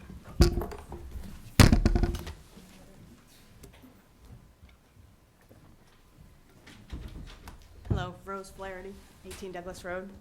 I'm going to try not to be repetitive, but I do want to kind of add a little to some of these criteria. Going back to the Pond Street mixed-use overlay district. One is the adequacy of the site in relation to the size of the proposed structure. Another is the impact on traffic, pedestrian flow, and safety and access for emergency vehicles. The adequacy of the site for this structure, it's not adequate, and it's because of the impact on the traffic, the access for emergency vehicles. We realize that it meets the requirements for the number of parking spaces, but we need to look at a practical sense. We need to have common sense about this and look at the real-world application. 16 apartments each have 1.5 parking spaces. For all the people who have 1.5 cars, that will be sufficient. Otherwise, most of them realistically are going to take up 2 spaces minimum. I have a 2-bedroom house right next door to mine on Douglas Road that is considerably smaller than the size of these apartments. They have 4 cars. Okay? So that gives us 42 spaces. 32 of those we have to assume are going to be used by residents. That leaves 10 spaces. 3 of those are handicapped. 7 more to serve 2 restaurants, including the people who work there. This is gonna cause people to be parked up and down Greenhill, up and down Douglas, even Washington and Washacom across the street.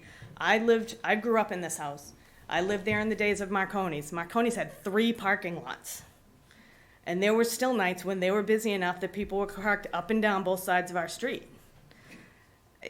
So I don't know how 10 spaces is possibly gonna be adequate for 2 restaurants without having people parking up and down my street. The problem that leads to, we already have some problems with people parking on the street.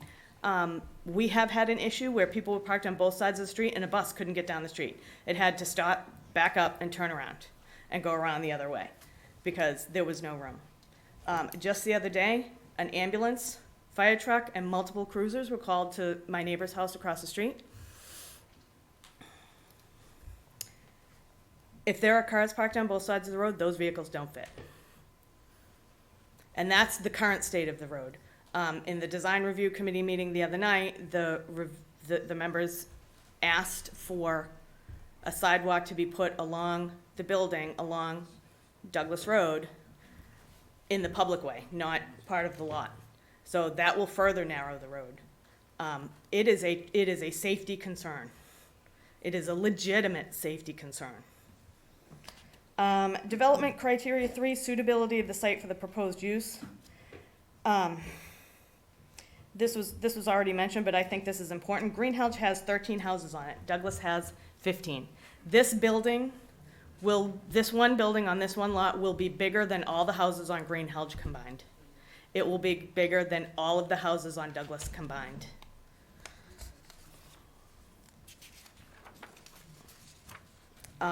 It's a densely packed street already. It's already it's not heavy with traffic, but it has a lot of cars. There's not a lot of room in between homes. It's a pretty dense, some of you walked the neighborhood with us not too long ago. It's already pretty dense. Adding this kind of density, it's just in such a small area, it just can't handle it. Criteria 8, the impact of the proposal on the existing mix of structures and businesses. Again, we're not disputing the height of the building. We know that that's within the parameters. But as I said, this is already a densely populated area, and the addition of these apartments, it's just too much for the space. The goal of the Pond Street Mixed Use Overlay District is economic and commercial development. This is a 38,397 square foot building. It has 2,970 feet of commercial space. That's less than 8% of the building being commercial. How that is promoting commercial development, I don't know. I don't see how that's possible. I don't see how it's possible for 2 restaurants to be commercially successful when they only have a combined 7 parking spaces. Because I could walk there, but most people aren't gonna drive there if they can't park anywhere. You know, they talked about being pioneers in this district, and in a sense, they are right. This will set a precedent for a lot of other projects happening on Route 126. And we can't emphasize enough that the vision for this corridor is commercial development. He even said, this is a commercial highway. If this is setting a precedent of more and more apartment buildings with minimal commercial, you know, this one building may be impacting our neighborhood more than anything else in the town. But as more and more of those are approved and built, that's gonna create a whole host of other problems. More people in the school systems and all kinds of other things. So, you know, is that the precedent we want to set? The residents of this neighborhood, as you know, we've said, we are all for economic development. We don't want to see that be an empty lot. We would love to see, I would love to see a building similar to Dairy Queen built with 3 or 4 commercial areas that have reasonable amount of parking, a reasonable amount of traffic, that's just not gonna make everything incredibly congested. I am begging you to look at this project as if you lived on my street and consider it that way. I am begging you to do that. Because if you look at it that way, you'll see that this just isn't helping. It's not, other than the affordable housing units, it is really not offering anything to the town. It is not making any improvements. It is not helping us in any way. Yes, it's giving us 2 small commercial spaces, but we could get so much more than that. That would make that a destination, a place people want to go. And if this project were to go ahead, my biggest question would be, what does the town plan to do to ensure that those parking issues do not start affecting my street? What are they going to do to make sure that cars are not parked up and down my street? Because we also have to consider, these are restaurants. They're not businesses that are 9 to 5, Monday through Friday. So it's not like when all the residents are gone at work, the people are using the commercial space. Restaurants are generally more busy evenings and weekends, which is also coincidentally when most people are home in their homes. So everybody's gonna be there trying to park at the same time. If they were offices on the first floor, that would, maybe that would be a little different, because as residents are going to work and people are coming to work in their offices, that, they're on opposite schedules. That's not gonna be the case here. Okay, so I really would like to know, what is the town gonna do to ensure that that does not affect my getting in and out of my neighborhood? If God forbid somebody has to call an ambulance for me, how do I know that that's gonna be able to get to me? The kids that are getting picked up, how do we know that the buses are gonna be able to get down the street? Because it is an issue. Thank you. Actually, I have one more thing. How many people here are against this project? All right, let's, Thank you. Can I ask a question before we go? Is it a given that the 2 commercial spaces are going to be 2 restaurants, or is that just one possible scenario? Okay. yeah, just speculation. Just curious. Okay. All right, and, yeah, we need to try to keep moving forward, so I want to ask people to try to focus on things, on points that have not already been made, and I think we have a good sense of the consensus in the room, so let's not do any more polls, show of hands kind of thing, because this is not a, this is not, this is not like public, like town meeting where the people here vote. So, 'cause there are also a lot of people who aren't here, so. Right. Thank you. Kitty Mahoney, 2 Pond Street, Ashland.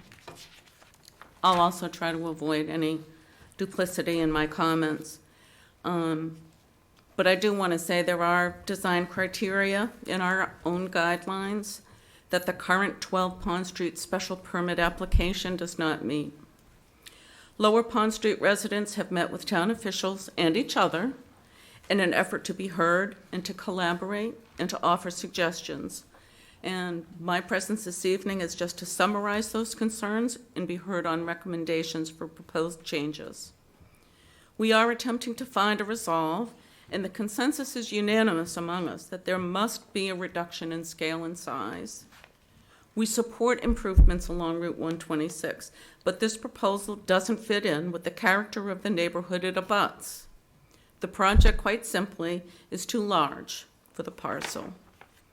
We also recognize that the developer and their representatives have had a lot of discussions with town officials, departments, and agents, and that those discussions in meetings are necessary in the day-to-day conduct of the town doing business. We as residents, however, expect that those same municipal agents will honor the public trust in this matter. It's clear that the planning board has the authority, under the special permit granting authority, to reflect what the will of the public is. The votes on the town bylaws, and to deny this proposal as it is presented. It simply does not meet the standards of the bylaws and should be rejected. The solution for you as the planning board is to refer the developer back to the drawing board for a proposal that is in scope, scale, size, and character of the neighborhood he is proposing to enjoin. There are many people here tonight who would be very willing to discuss a modified plan with the developer or his agents, should he entertain that suggestion, in an effort to collaborate on a project that in fact does have the people's will behind it. Thank you.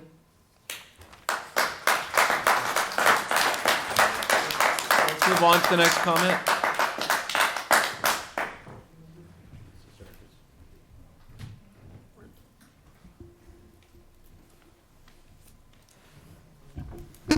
Again, third time, good evening. I waited a little while before coming up here. Mark DeSoni. I'm going to come at this what would have happened if it was a housing project and we needed the housing with paths with flying colors. Now we're talking a different mixed use that the overlay system here doesn't work together with. Yes, to the Mr. Chairman, to the planner, yes, I did come in to look at the plans. You heard some of my comments and abrupt words. Mark, you're more than welcome to come in and look at the plans. I did come in and I saw them, and you showed me, you explained what was the floor plan. Get to your point. I am. Don't rush it. I saw the plans and I understood what the apartments were, how you measured them out for me and squared them up. And then I saw the floor plan with the commercial, which I thought was going to be something else at the time. Then I saw the outlay of the parking lot itself. The driveway bylaw is not being properly used for this. It says use it as a way, not driveway. There's a difference. Both in common are using vehicles to go in and out and in directions of the streets they're going on to. And then 126 is going to exit on and go off and onto. The overlay district and the state workings are looking for to make Ashland a viable business economic future. There's way too many restaurants, way too many small that didn't stay businesses. This one here, I worked in the old Marconi's building when I was a worker there. I know how it is inside, but I'm also looking out now to a future. And you just don't see this. 7-8% of the building corner is being used only for commercial. What good is that to have Ashland grow if it wants to grow? It doesn't. How much does it work if if we wanted green things in here, wanted net zero things in here, we wanted building codes that would coincide in here to say yes to the bylaws and to say yes to the 20 and beyond. There are there are young families that should move here to say, this is our occupation, we will work here, and we will support if economically shows and the market value shows what's in here to have. I'm not looking at a restaurant. I've been seeing it, I've been eating at restaurants, I've gained weight from restaurants, I don't want to do that no more.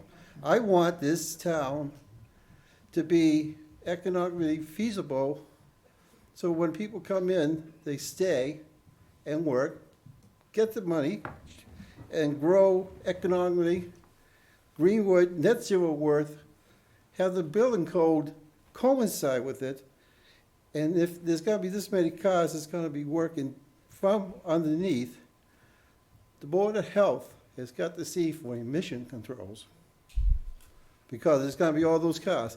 And for the drainage system, it's nature. You can't hold back nature forever. It's going to come back. For the people 126 lower, darn proud they're doing this and going on with it. And I did give them some of my bylaw sheets to go by what is looking in front of them, so they know. And the slide presentation they did, I recognize what I've been doing with bylaws. And I want to work with everybody, but I want the people in all the boards, affordable housing too, to realize we're still paying for the sins of our fathers before, but I don't want to be the sinner of my next father coming after me. Thank you. Let's hold our applause between comments so we can move faster, please. Hi, Julie Nardone, 86 Elliott Street. Apartment buildings are notorious for not aging well, so if you think you may not be getting what you think you're getting down the road. So I would drive around and look at 10-year-old apartment buildings. And that brings me to the Marconi's. It's been here for a long time. It's a historic building.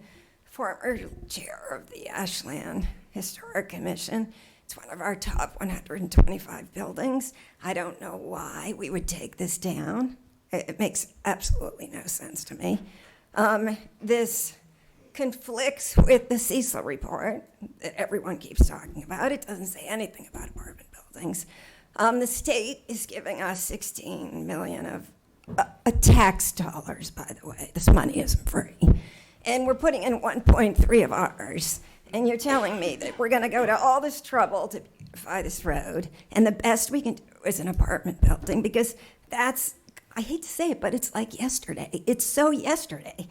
Don't we want to be more hip and cool and with it and have something really inspirational than what you can see driving through Framingham, like everywhere? So I don't know, and I have one final thing to say. I've been coming to ZBA and planning board meetings for 20 years. And I have seen neighborhood after neighborhood plead for their neighborhoods, for the lives of their neighborhoods. And our leadership just constantly turns a blind eye. Everything seems to be the only thing I can think of. It's the short-term money bump seems to drive everything in this town. And I have a good pulse on things. I was the only one that went to the Rail Transit District meeting and stood up and said, "What are you doing?" And then hordes of people came by. And I didn't vote for any of this zoning because all we do is just muddle up the zoning we have with every which way but loose zoning. So I would just ask that, again, you take the neighbors into consideration more than you take the government per se, because these are the people that pay the tax dollars. Thank you.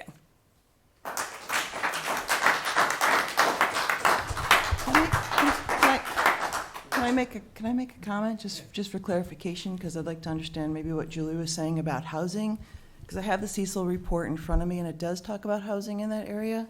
It talks about encouraging multifamily development may be more consistent with the vision of the corridor that reinforces commercial frontage on Pond Street with residential and light industrial uses set behind that frontage.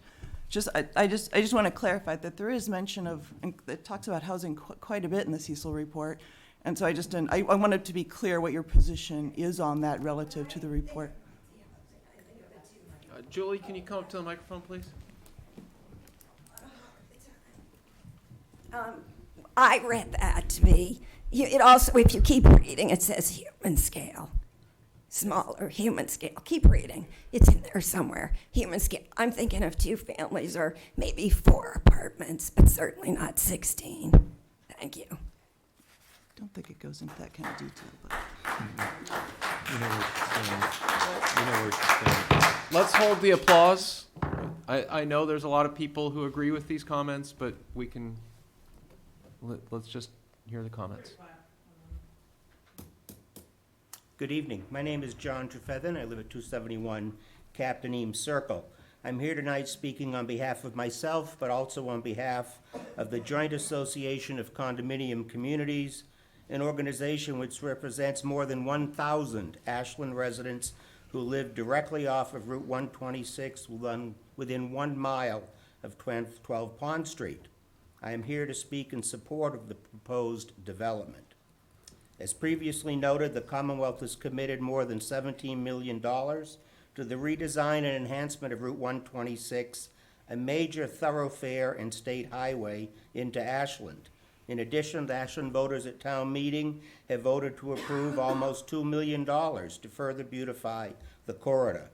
The Commonwealth and Ashland voters have made major commitments to improve Pond Street and to encourage economic development, and I suggest this proposal is the first step towards that goal.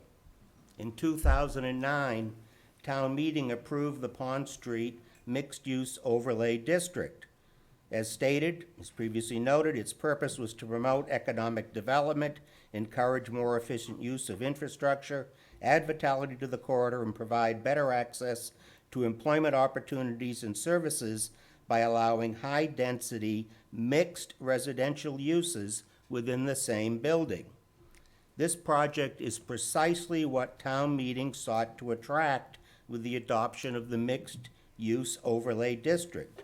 It is at the beginning of the district, is of modest size, and combines small commercial development with residential units that will provide living space for 16 individuals, and 4 of the units are designated as reserved for affordable housing, as noted, something that Ashland desperately needs.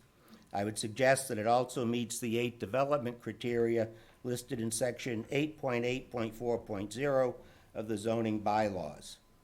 I would note that, as council stated, as of right, a developer could come onto this site, meet the minimum setback requirements, build a 5-story building, and there is little that the community or this board could do to prevent that.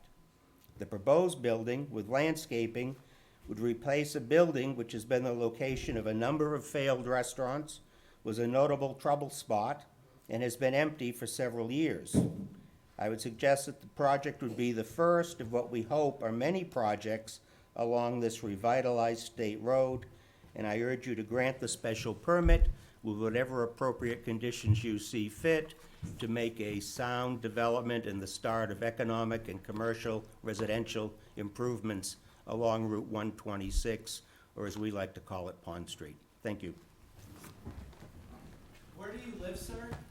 Do you live on 126? I live on 271 Captain Circle, sir.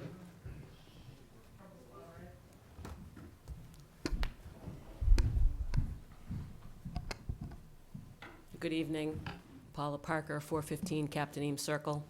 I'm also the chair of the Pond Street Project Working Group. So there's been a lot of great comment here tonight.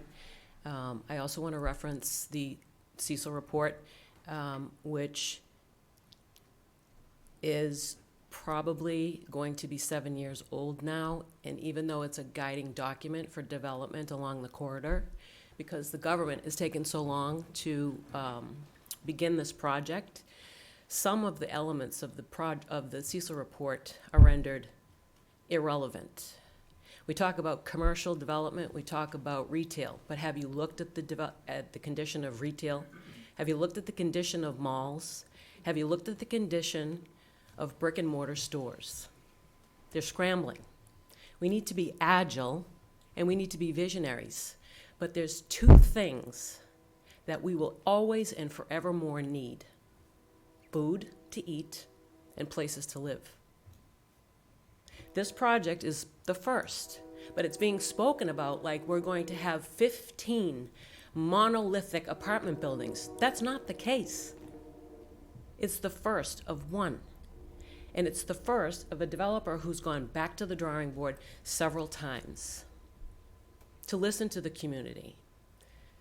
But here's the challenge we're facing, and I hear their concerns relative to the traffic.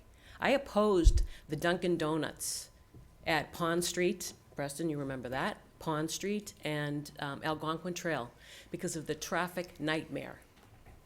At the end of the day, they built it. They changed the configurations to accommodate the traffic concerns. I don't know what purview it would fall under.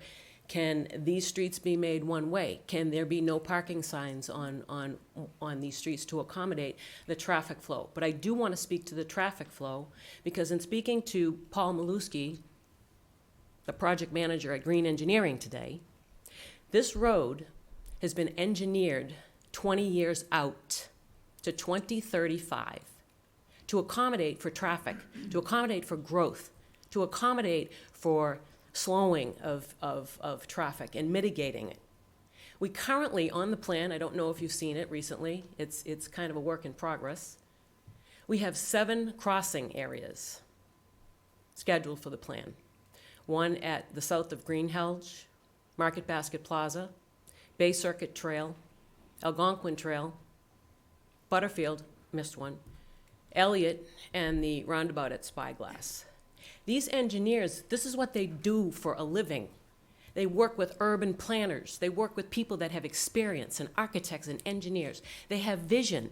This is one of many buildings, structures that will come onto this corridor as a result of this development. This is what we pitched to the Metropolitan Planning Organization as an economic development corridor, safety for our pedestrians, and people that say government doesn't pay attention to the residents in this town. That's a sweeping and gross generalization. That is not the case, because if government didn't pay attention, we wouldn't be having this road with sidewalks and safety and traffic calming and crosswalks and beautiful architecture and landscape, lighting. So this, of course, is the first project because it doesn't fit with the existing character of the neighborhood. But to suggest that a developer come in and match Sunnyside Liquors across the street, and it's no disrespect to Sunnyside Liquors, but the whole purpose of the project is to enhance development. So a developer, whether it's Mr. Zammuto or anybody else that's going to come before you, and they are going to come before you, because this is going to continue. He's just the first one. And that's not to say that there are going to be apartment buildings all the way around. But you know what? Apartments and people have a symbiotic relationship to restaurants. Because if there's no people, no business, nobody goes to eat in the restaurants, and the businesses die. So we're changing. The whole world is changing. Trish, you know this, relative to retail development, all of it. So we have to think differently. We have to be agile. And we have to think about solutions for these people down at that end of the road relative to the traffic. Maybe there's one-ways. Maybe there's signs, no parking on one side with violations imposed. Marconi's, I've heard, it was a nightmare. There was parking on all streets. So how would that be different? And we're speaking like there's already a letter of intent for this building. I don't think that there is. But it could possibly be an orthodontist. It could possibly be an attorney's office. It could possibly be a service provider that wouldn't impact. And even if it was a restaurant, are we thinking maybe the people that live in the apartment buildings will walk downstairs to the restaurant and go eat their lunch or breakfast or dinner or whatever on the benches that he's providing? I'm just asking us to think, because you are responsible now for the first project of many that are going to come before you. And this is why we developed the design community, the design review community that has professional licensure. They're architects, they're engineers, they're construction managers. They know, they're urban planners. They see a vision before it's built. So I'm not going to say any more because I've taken up enough of your time. But I ask you to judge this project on its merits and by the basis of law, and if it requires the special permit that he's asking for, to judge it on its merits. Thank you.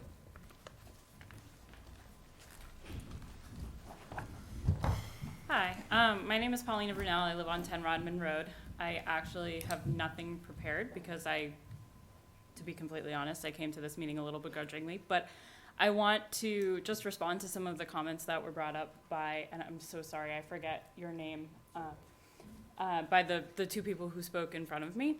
The first one being that it just kind of blew me away a little bit, hearing that the plan is allowed, or I'm sorry, I'm not very technical with these kinds of things, but that there are 15 apartments that are allowed, and for whatever reason we've decided 16 is potentially acceptable, why squeeze it in. But that's kind of separate. One of the things that I wanted to say too is that I think I've lived in Rodman Road for 20 years now, 25. So, with all of the renovation and the 126 and like that all sounds great, but in the 25 years that I've lived on Rodman Road, we've never had our road repaved. So it's hard for me to, with all of the hearing of like, we're gonna make 126 great. I understand that there are projects and money and all of that kind of stuff, and that's great, but what I hear right now is that there's going to be a building that's gonna be built with a bigger like apartment rate than is allowable, and doesn't, not to repeat, but doesn't look like anything else that's in the neighborhood. And the restaurants, if that is what's going to be there, these two restaurants that are on the foundation of a place that, as we already mentioned, has had failed restaurants in the past. So I don't know why these 16 apartments are going to suddenly make those restaurants viable businesses. And again, I understand that that's not like set in stone. But with that being said, I think that when Janet spoke, she spoke about having the workspaces for people who are working from home and those kinds of things. And that sounds like pioneering to me for the town. I don't know if this is something that's like super new or not. I've never heard of that, of like a business or a mixed residential area where you could have some people who are working from home and even just having like an office space in their building for them that they can just go to work from home. Like that sounds like pioneering to me. Whereas adding to the houses that I've seen pop up over in Ashland over the last 20 years that I've been here does not sound like pioneering to me.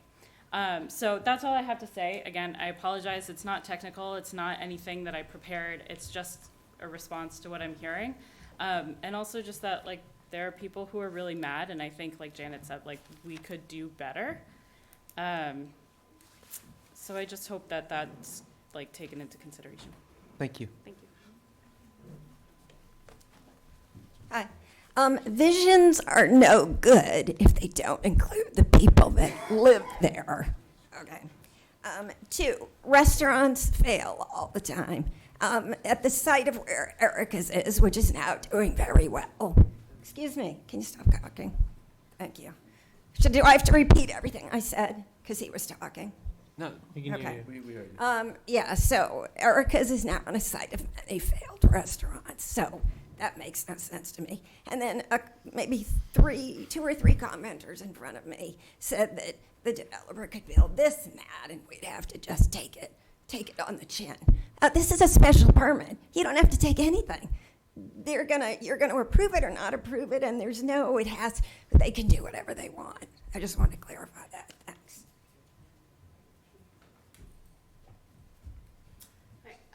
I just have a question about all the engineers and all of them that have making all these traffic decisions and figuring all this stuff out that was mentioned a few minutes ago.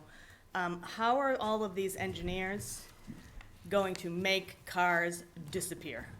Because that is the root of the problem. The root of the problem is the safety concerns on the streets surrounding this property. The root of the problem is the fact that there will be these businesses attracting a lot of cars if they're successful, and that's going to cause a problem.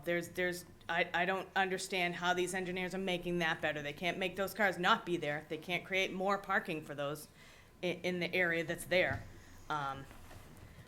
And again, my question is, so if this goes through, how is the town going to ensure that this parking doesn't affect my street, Green Hedge Road, Washington, Washington? That's my question. I don't know that we have the answer at this point. Okay. Bill Brunel, 10 Rodman Road. I am also thinking as people are talking and things come up and I'm thinking, and I do want to ask a question and it's something to think about. I don't need an answer, But as Paula said, she was against, and we know all the condos were against Dunkin' Donuts, that it has, compared to what we're gonna see, a little bit of traffic in the morning and a little bit of traffic in the afternoon. So she wasn't okay with that. However, she is okay with this massive amount of cars a mile down the street.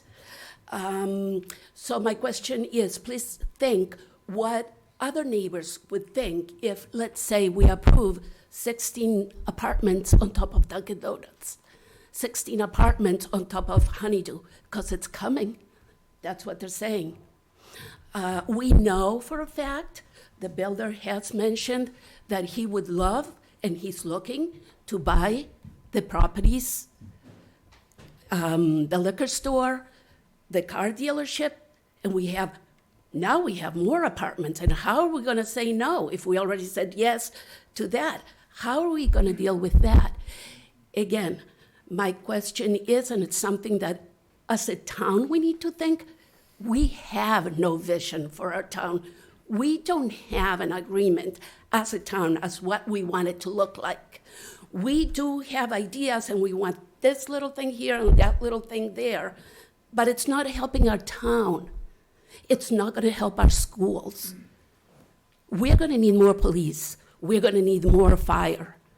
We're gonna need more schools and teachers and all that. So let's think, besides the bylaws and all that, let's think of the future of the town and what we want it to look like, and what we want it to be. Not only one, but for the future, as many people have mentioned. That's all. Thank you.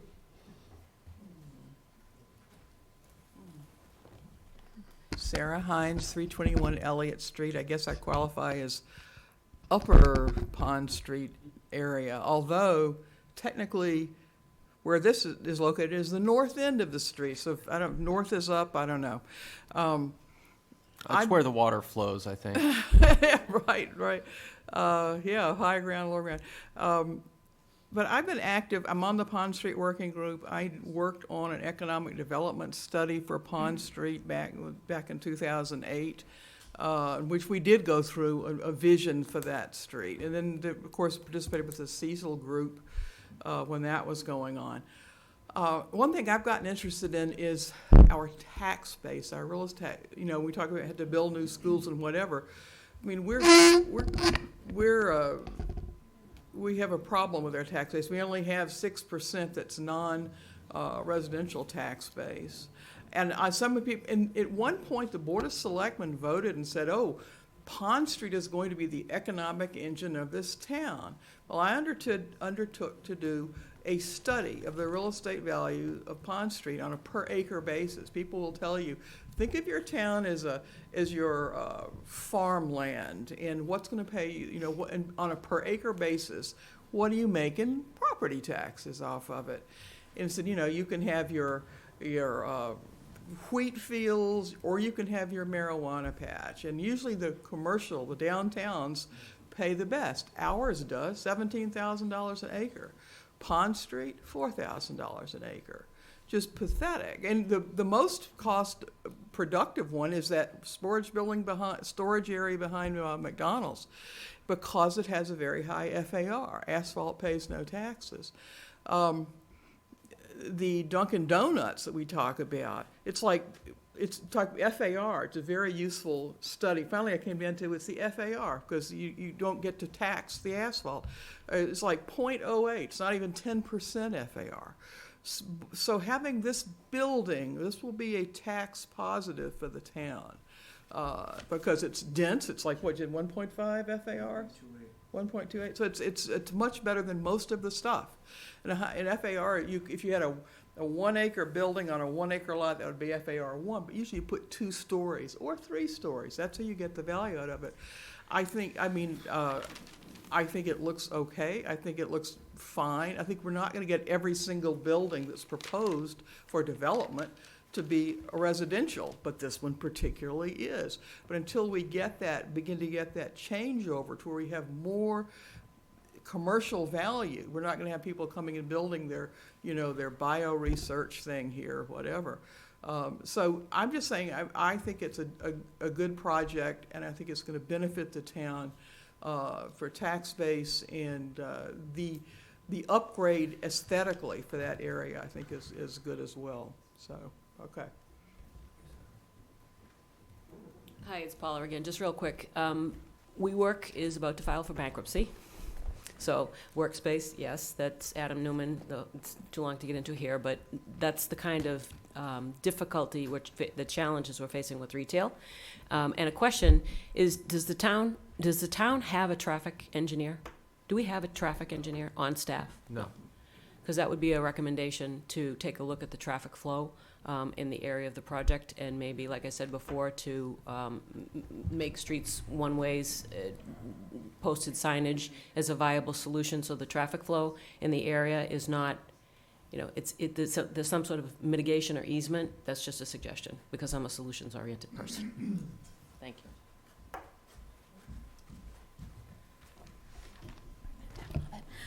I'm Brandy Kinsman, 6 Lucy French Way. I'm here speaking as an individual citizen. I'm not here representing the select board or any other group. I'm here tonight just to give my own personal perspective. And I would say, you know, the 126 project in general, the MassDOT project, is this what I think will be the single biggest impact to the town of Ashland that we have ever seen. And part of that is part of that revitalization is really redeveloping existing parcels, including this fusion site. So I am here in support of the application.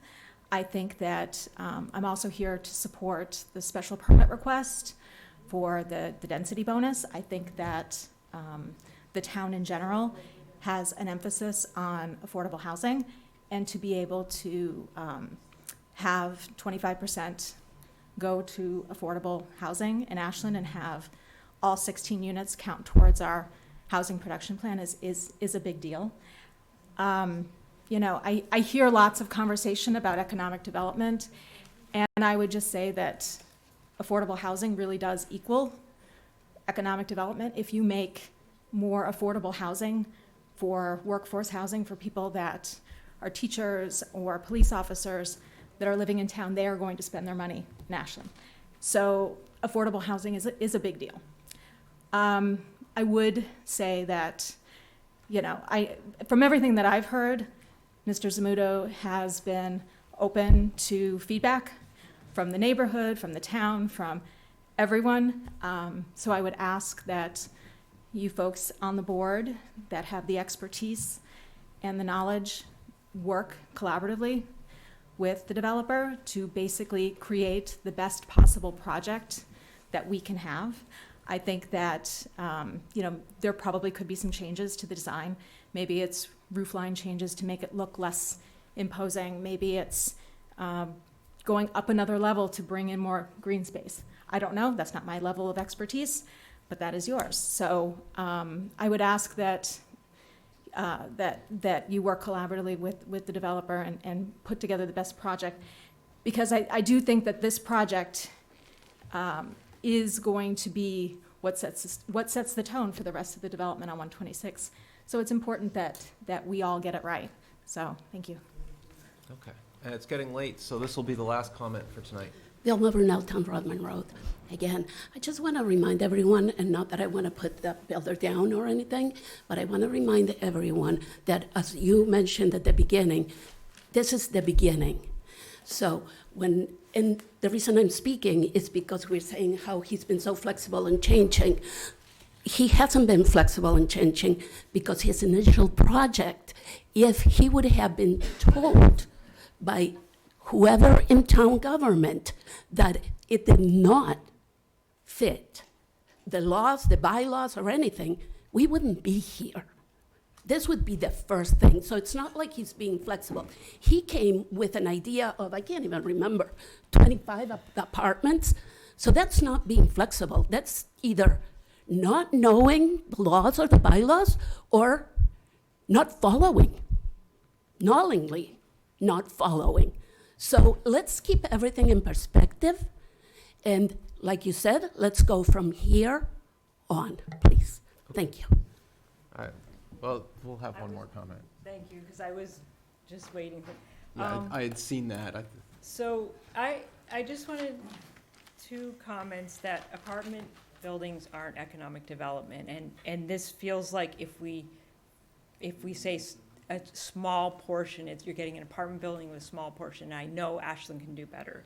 And Paula had some good points about what the market does, but Ashland doesn't have to say, well, the market's not doing great for a particular developer to build this, so we should pay attention to that and get what we want. And then just to tag quickly on what Brandy was saying, asking for collaboration, but I didn't hear stakeholders of the neighborhood, and as you know, we've pleaded for that. I'm pleading again. I think we have said we could see a project that I think everybody could be excited about or everybody could live with, maybe. And I think we could get there. I think that can happen. But please, please, please do not leave out neighbors as stakeholders. If any research or evidence that that's how you get better projects when everybody is involved in that. Thank you. All right. So we've heard from a lot of people tonight, and I Yeah. just want to outline a couple of the steps of moving forward. Obviously, the plan is being reviewed by our engineers, and we've heard a lot of comments that I believe that the applicant has to take in and consider and make some changes to the plan and resubmit those plans to the planning board. So looking at the dates upcoming for the planning board, we do have October 24th, which is in 2 weeks. November 7th, which our chairman Preston will not be at. 14th. I'm sorry, 14th, which Preston will not be in attendance. And then we're gonna have a December 12th meeting. And so I would say, The design review was continued to the 22nd of October. correct. Okay. Yeah, this will probably be a number of meetings. Yeah. So it's not like we're gonna finish up at the next meeting. Is October 24th? No, we can make October 24th. You can make October 24th. Yeah. Before the design review. But Correct. I mean, the 22nd from the 24th, that probably wouldn't give you an opportunity to adjust anything based on their commentary. We've already put that in motion to respond to the design review committee's request. We fully expected to give them the answers that they posed to us, the questions they posed to us on the 22nd. So we would be prepared to come back here on the 24th. Okay. Okay. So, I'm all set. I think you were implying that after the next design review, there may be another round of questions and modifications. They're no? fixing what the design review asked them to Right. on this one, so if they get those, it should be what It's they just a want. one-time. Are you making changes based on design review, or are Yeah. you providing more information? They've asked for, if I may be, they've asked for a rear elevation, they've asked us to expand upon the side So they're elevations. Come back and comply with what they want. They're all And mostly the rest of it, cosmetic. they already They've asked for agreed. cut sheets on lighting. Yeah. So those are easily resolved.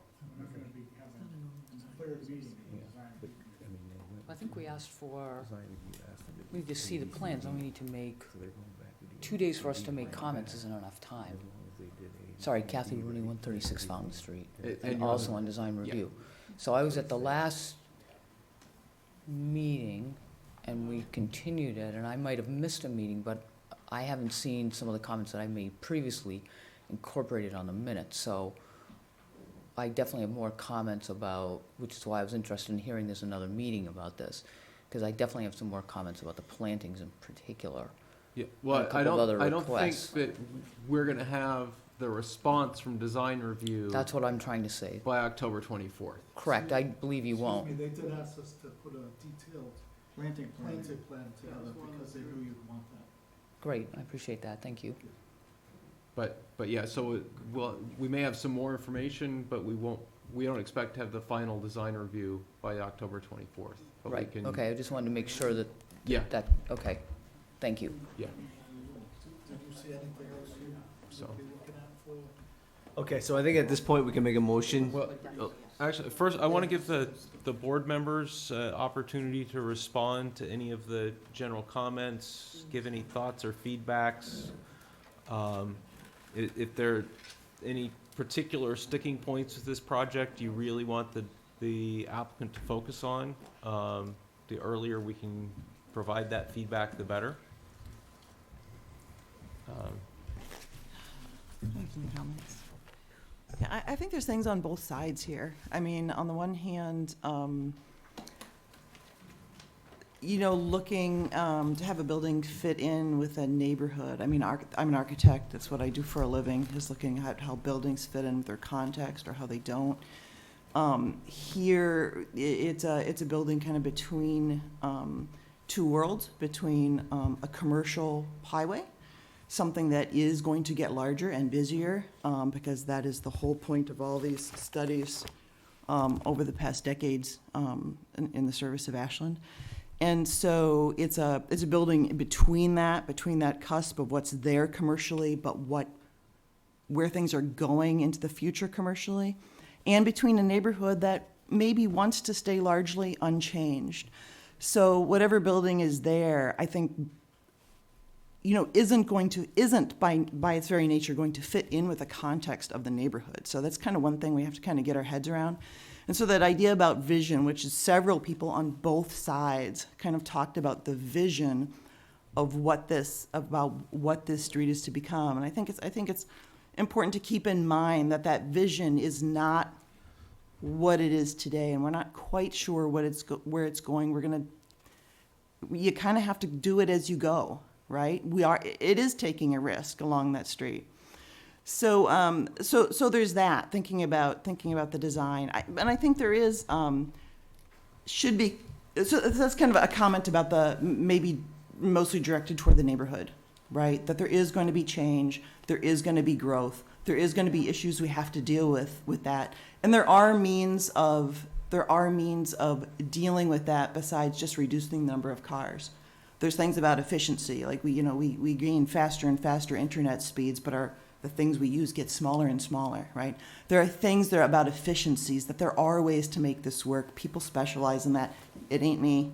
But to try to make these things happen, right? So we have to have a little bit of consideration of that process and about change and about things that might be hard to visualize. On the other hand, from the point of view of what is being developed, you have to understand that while it is a pioneer. Maybe it's a little weird to say that, right? It's not no one going out into the unknown territory. But it is understanding that you're on that cusp and that very gray area about how to make something that's, whatever you put there is going to be a little uncomfortable for the community, and it's going to be a little forward-thinking for everybody else or for the community at large. So how do you, if there's a way to, where is that line, and how can you get as close to that line as possible? And maybe it's not there yet. Maybe it's not close enough to that line to make it happen. That runs into an area of economics and cost and analysis that isn't what I do. I won't pretend to be an expert on it. But I encourage you to look at it and to try to find where in design, there's always a solution somewhere. And usually it means that no one's completely 100% happy because they didn't design it themselves, but what is it that makes us all, 80% happy, right? And I think that's what I'm always looking for. That's what we're asking for. Right.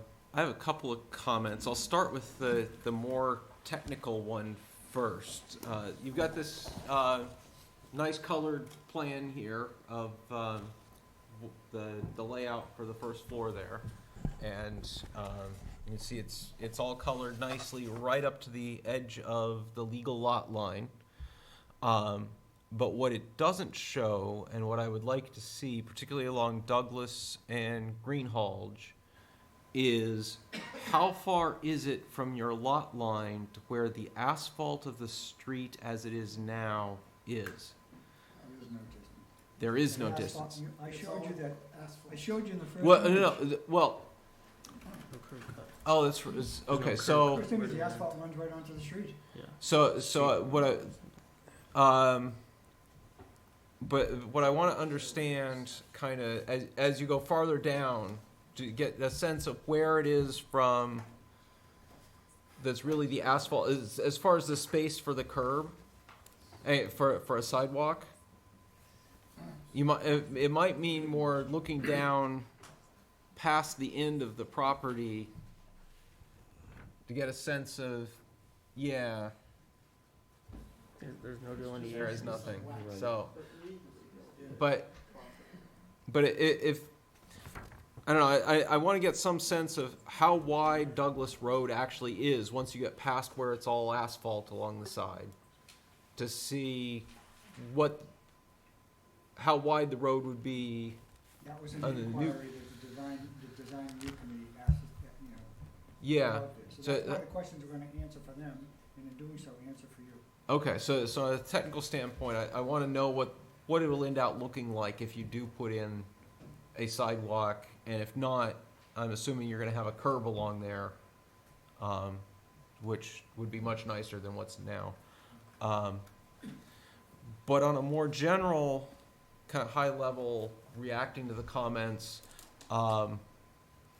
I do appreciate that with the development and expansion along Route 126, we are going to have larger buildings like this. But at the same time, when people talk about mixed use, when we always envisioned the ground floor being commercial and the upper floors being residential, and we didn't take into account that you're going to be removing a lot of that ground floor for parking. So, as people have said, the percentage of floor space that is commercial is actually quite low. By my numbers, if you look at the size of the floor space that's for actual apartments versus floor space for commercial, so not counting like hallways and stuff, it's up like 12%. And some people said it's less than 8% if you just take the raw square footage of the building. Either way, it feels really low. I would love to see if you could say take commercial 2 and expand it out so that you lose those 6 parking spaces. But the problem is you then lose 6 parking spaces, and by expanding the commercial square footage, the required parking spaces goes up. I don't know how you make that work, but in my mind, I want to see more commercial. And that's just where I am right now on this. And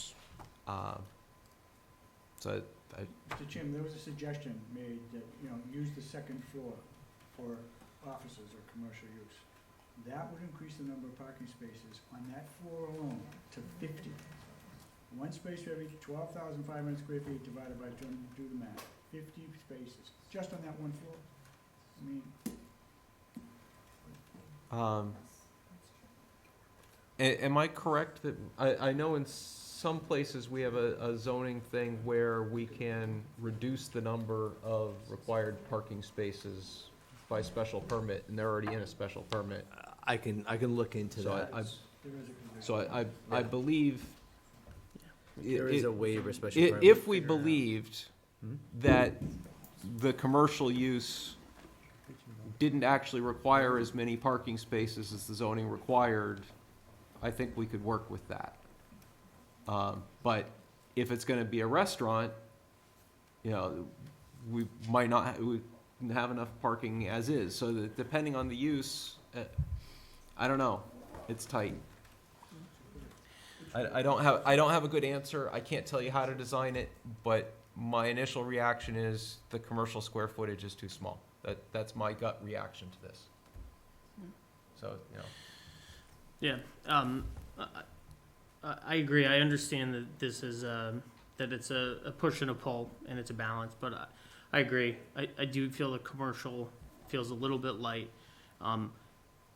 Before the commercial comment, I think the safety of the side roads and the safety of the neighborhood, I think, is something that I've driven in that neighborhood. I've been in there before, but I'd like to go back again. I mean, if there's a situation today where there's safety issues on the side roads, I can understand the rough math at 16 units, 2 cars a space, 2 cars a unit. It can get tight very quickly, and it can create situations on those side roads that may be a safety issue. And I think because there may have been safety issues there in the past, doesn't mean that that's not something that we should, we shouldn't address or think about, right? If Marconi's used to create safety issues, doesn't mean that that should necessarily continue, right? So, I guess to distill a symptom of the overall size of it back, I mean, I overall support what you're trying to do, and I appreciate the neighborhood involvement and commitment, and I appreciate your willingness to have the conversation that you've already had with them. But, I think we have to keep thinking and keep working this, to try to get the best for Ashland. And on parking, just looking at this as it is now, if we were going to approve this as is, my initial reaction would be we should have the in-building parking be restricted to residents and employees, and any public parking would be off of Douglas Road for the commercial. I think that's what would fit with this site plan the best. That's what we plan. Okay. Do you guys have, is there a plan, like, on how you're gonna allocate the spots? Is it gonna be just wide open, or is it gonna be per unit, like, number? I would say that they would, in my statement, I said that they would be, the four affordable have to have parking. So- But the remaining 12, the parking for them would be unbundled, meaning there would be a separate price for the parking spaces separate from the rent, which would basically allow some flexibility in allocating the spaces. But then those spots are reserved for those. Right. So, yeah, so But if those reserve 8 units come in and say, I want 2 cars each, you still are in the same place, Yeah, which could I'm happen. not sure we'd give them 2 cars each, because what everyone, there's a debate in many communities, not just Ashland. Some people subscribe to, and I subscribe to, these are gonna be self-selected. People are not going to buy in a place where they can't, if they wanna park 2 cars, if they don't have 2 parking spaces, they're not gonna buy there. The suggestion was that there's a house in Douglas Road where they park 4 cars. Well, it's probably because they parked them in the yard at the expense of green space. I mean, because they can, they park them there because they can. Well, if you can't, because there's only a limited number of spaces, you're gonna live elsewhere.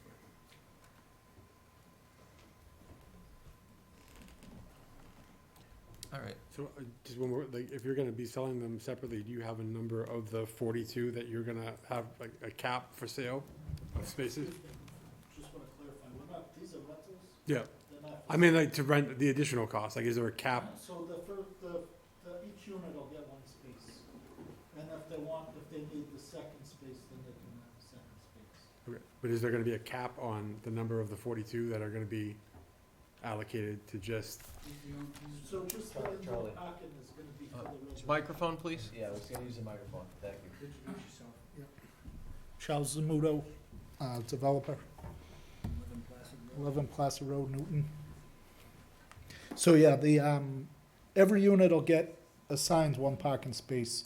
The extra spaces, then whoever needs an extra space can rent that spot. The outside spaces are just gonna be for the commercial space. So it's limited to the reserved ones to what's underneath the building? Can I ask a question?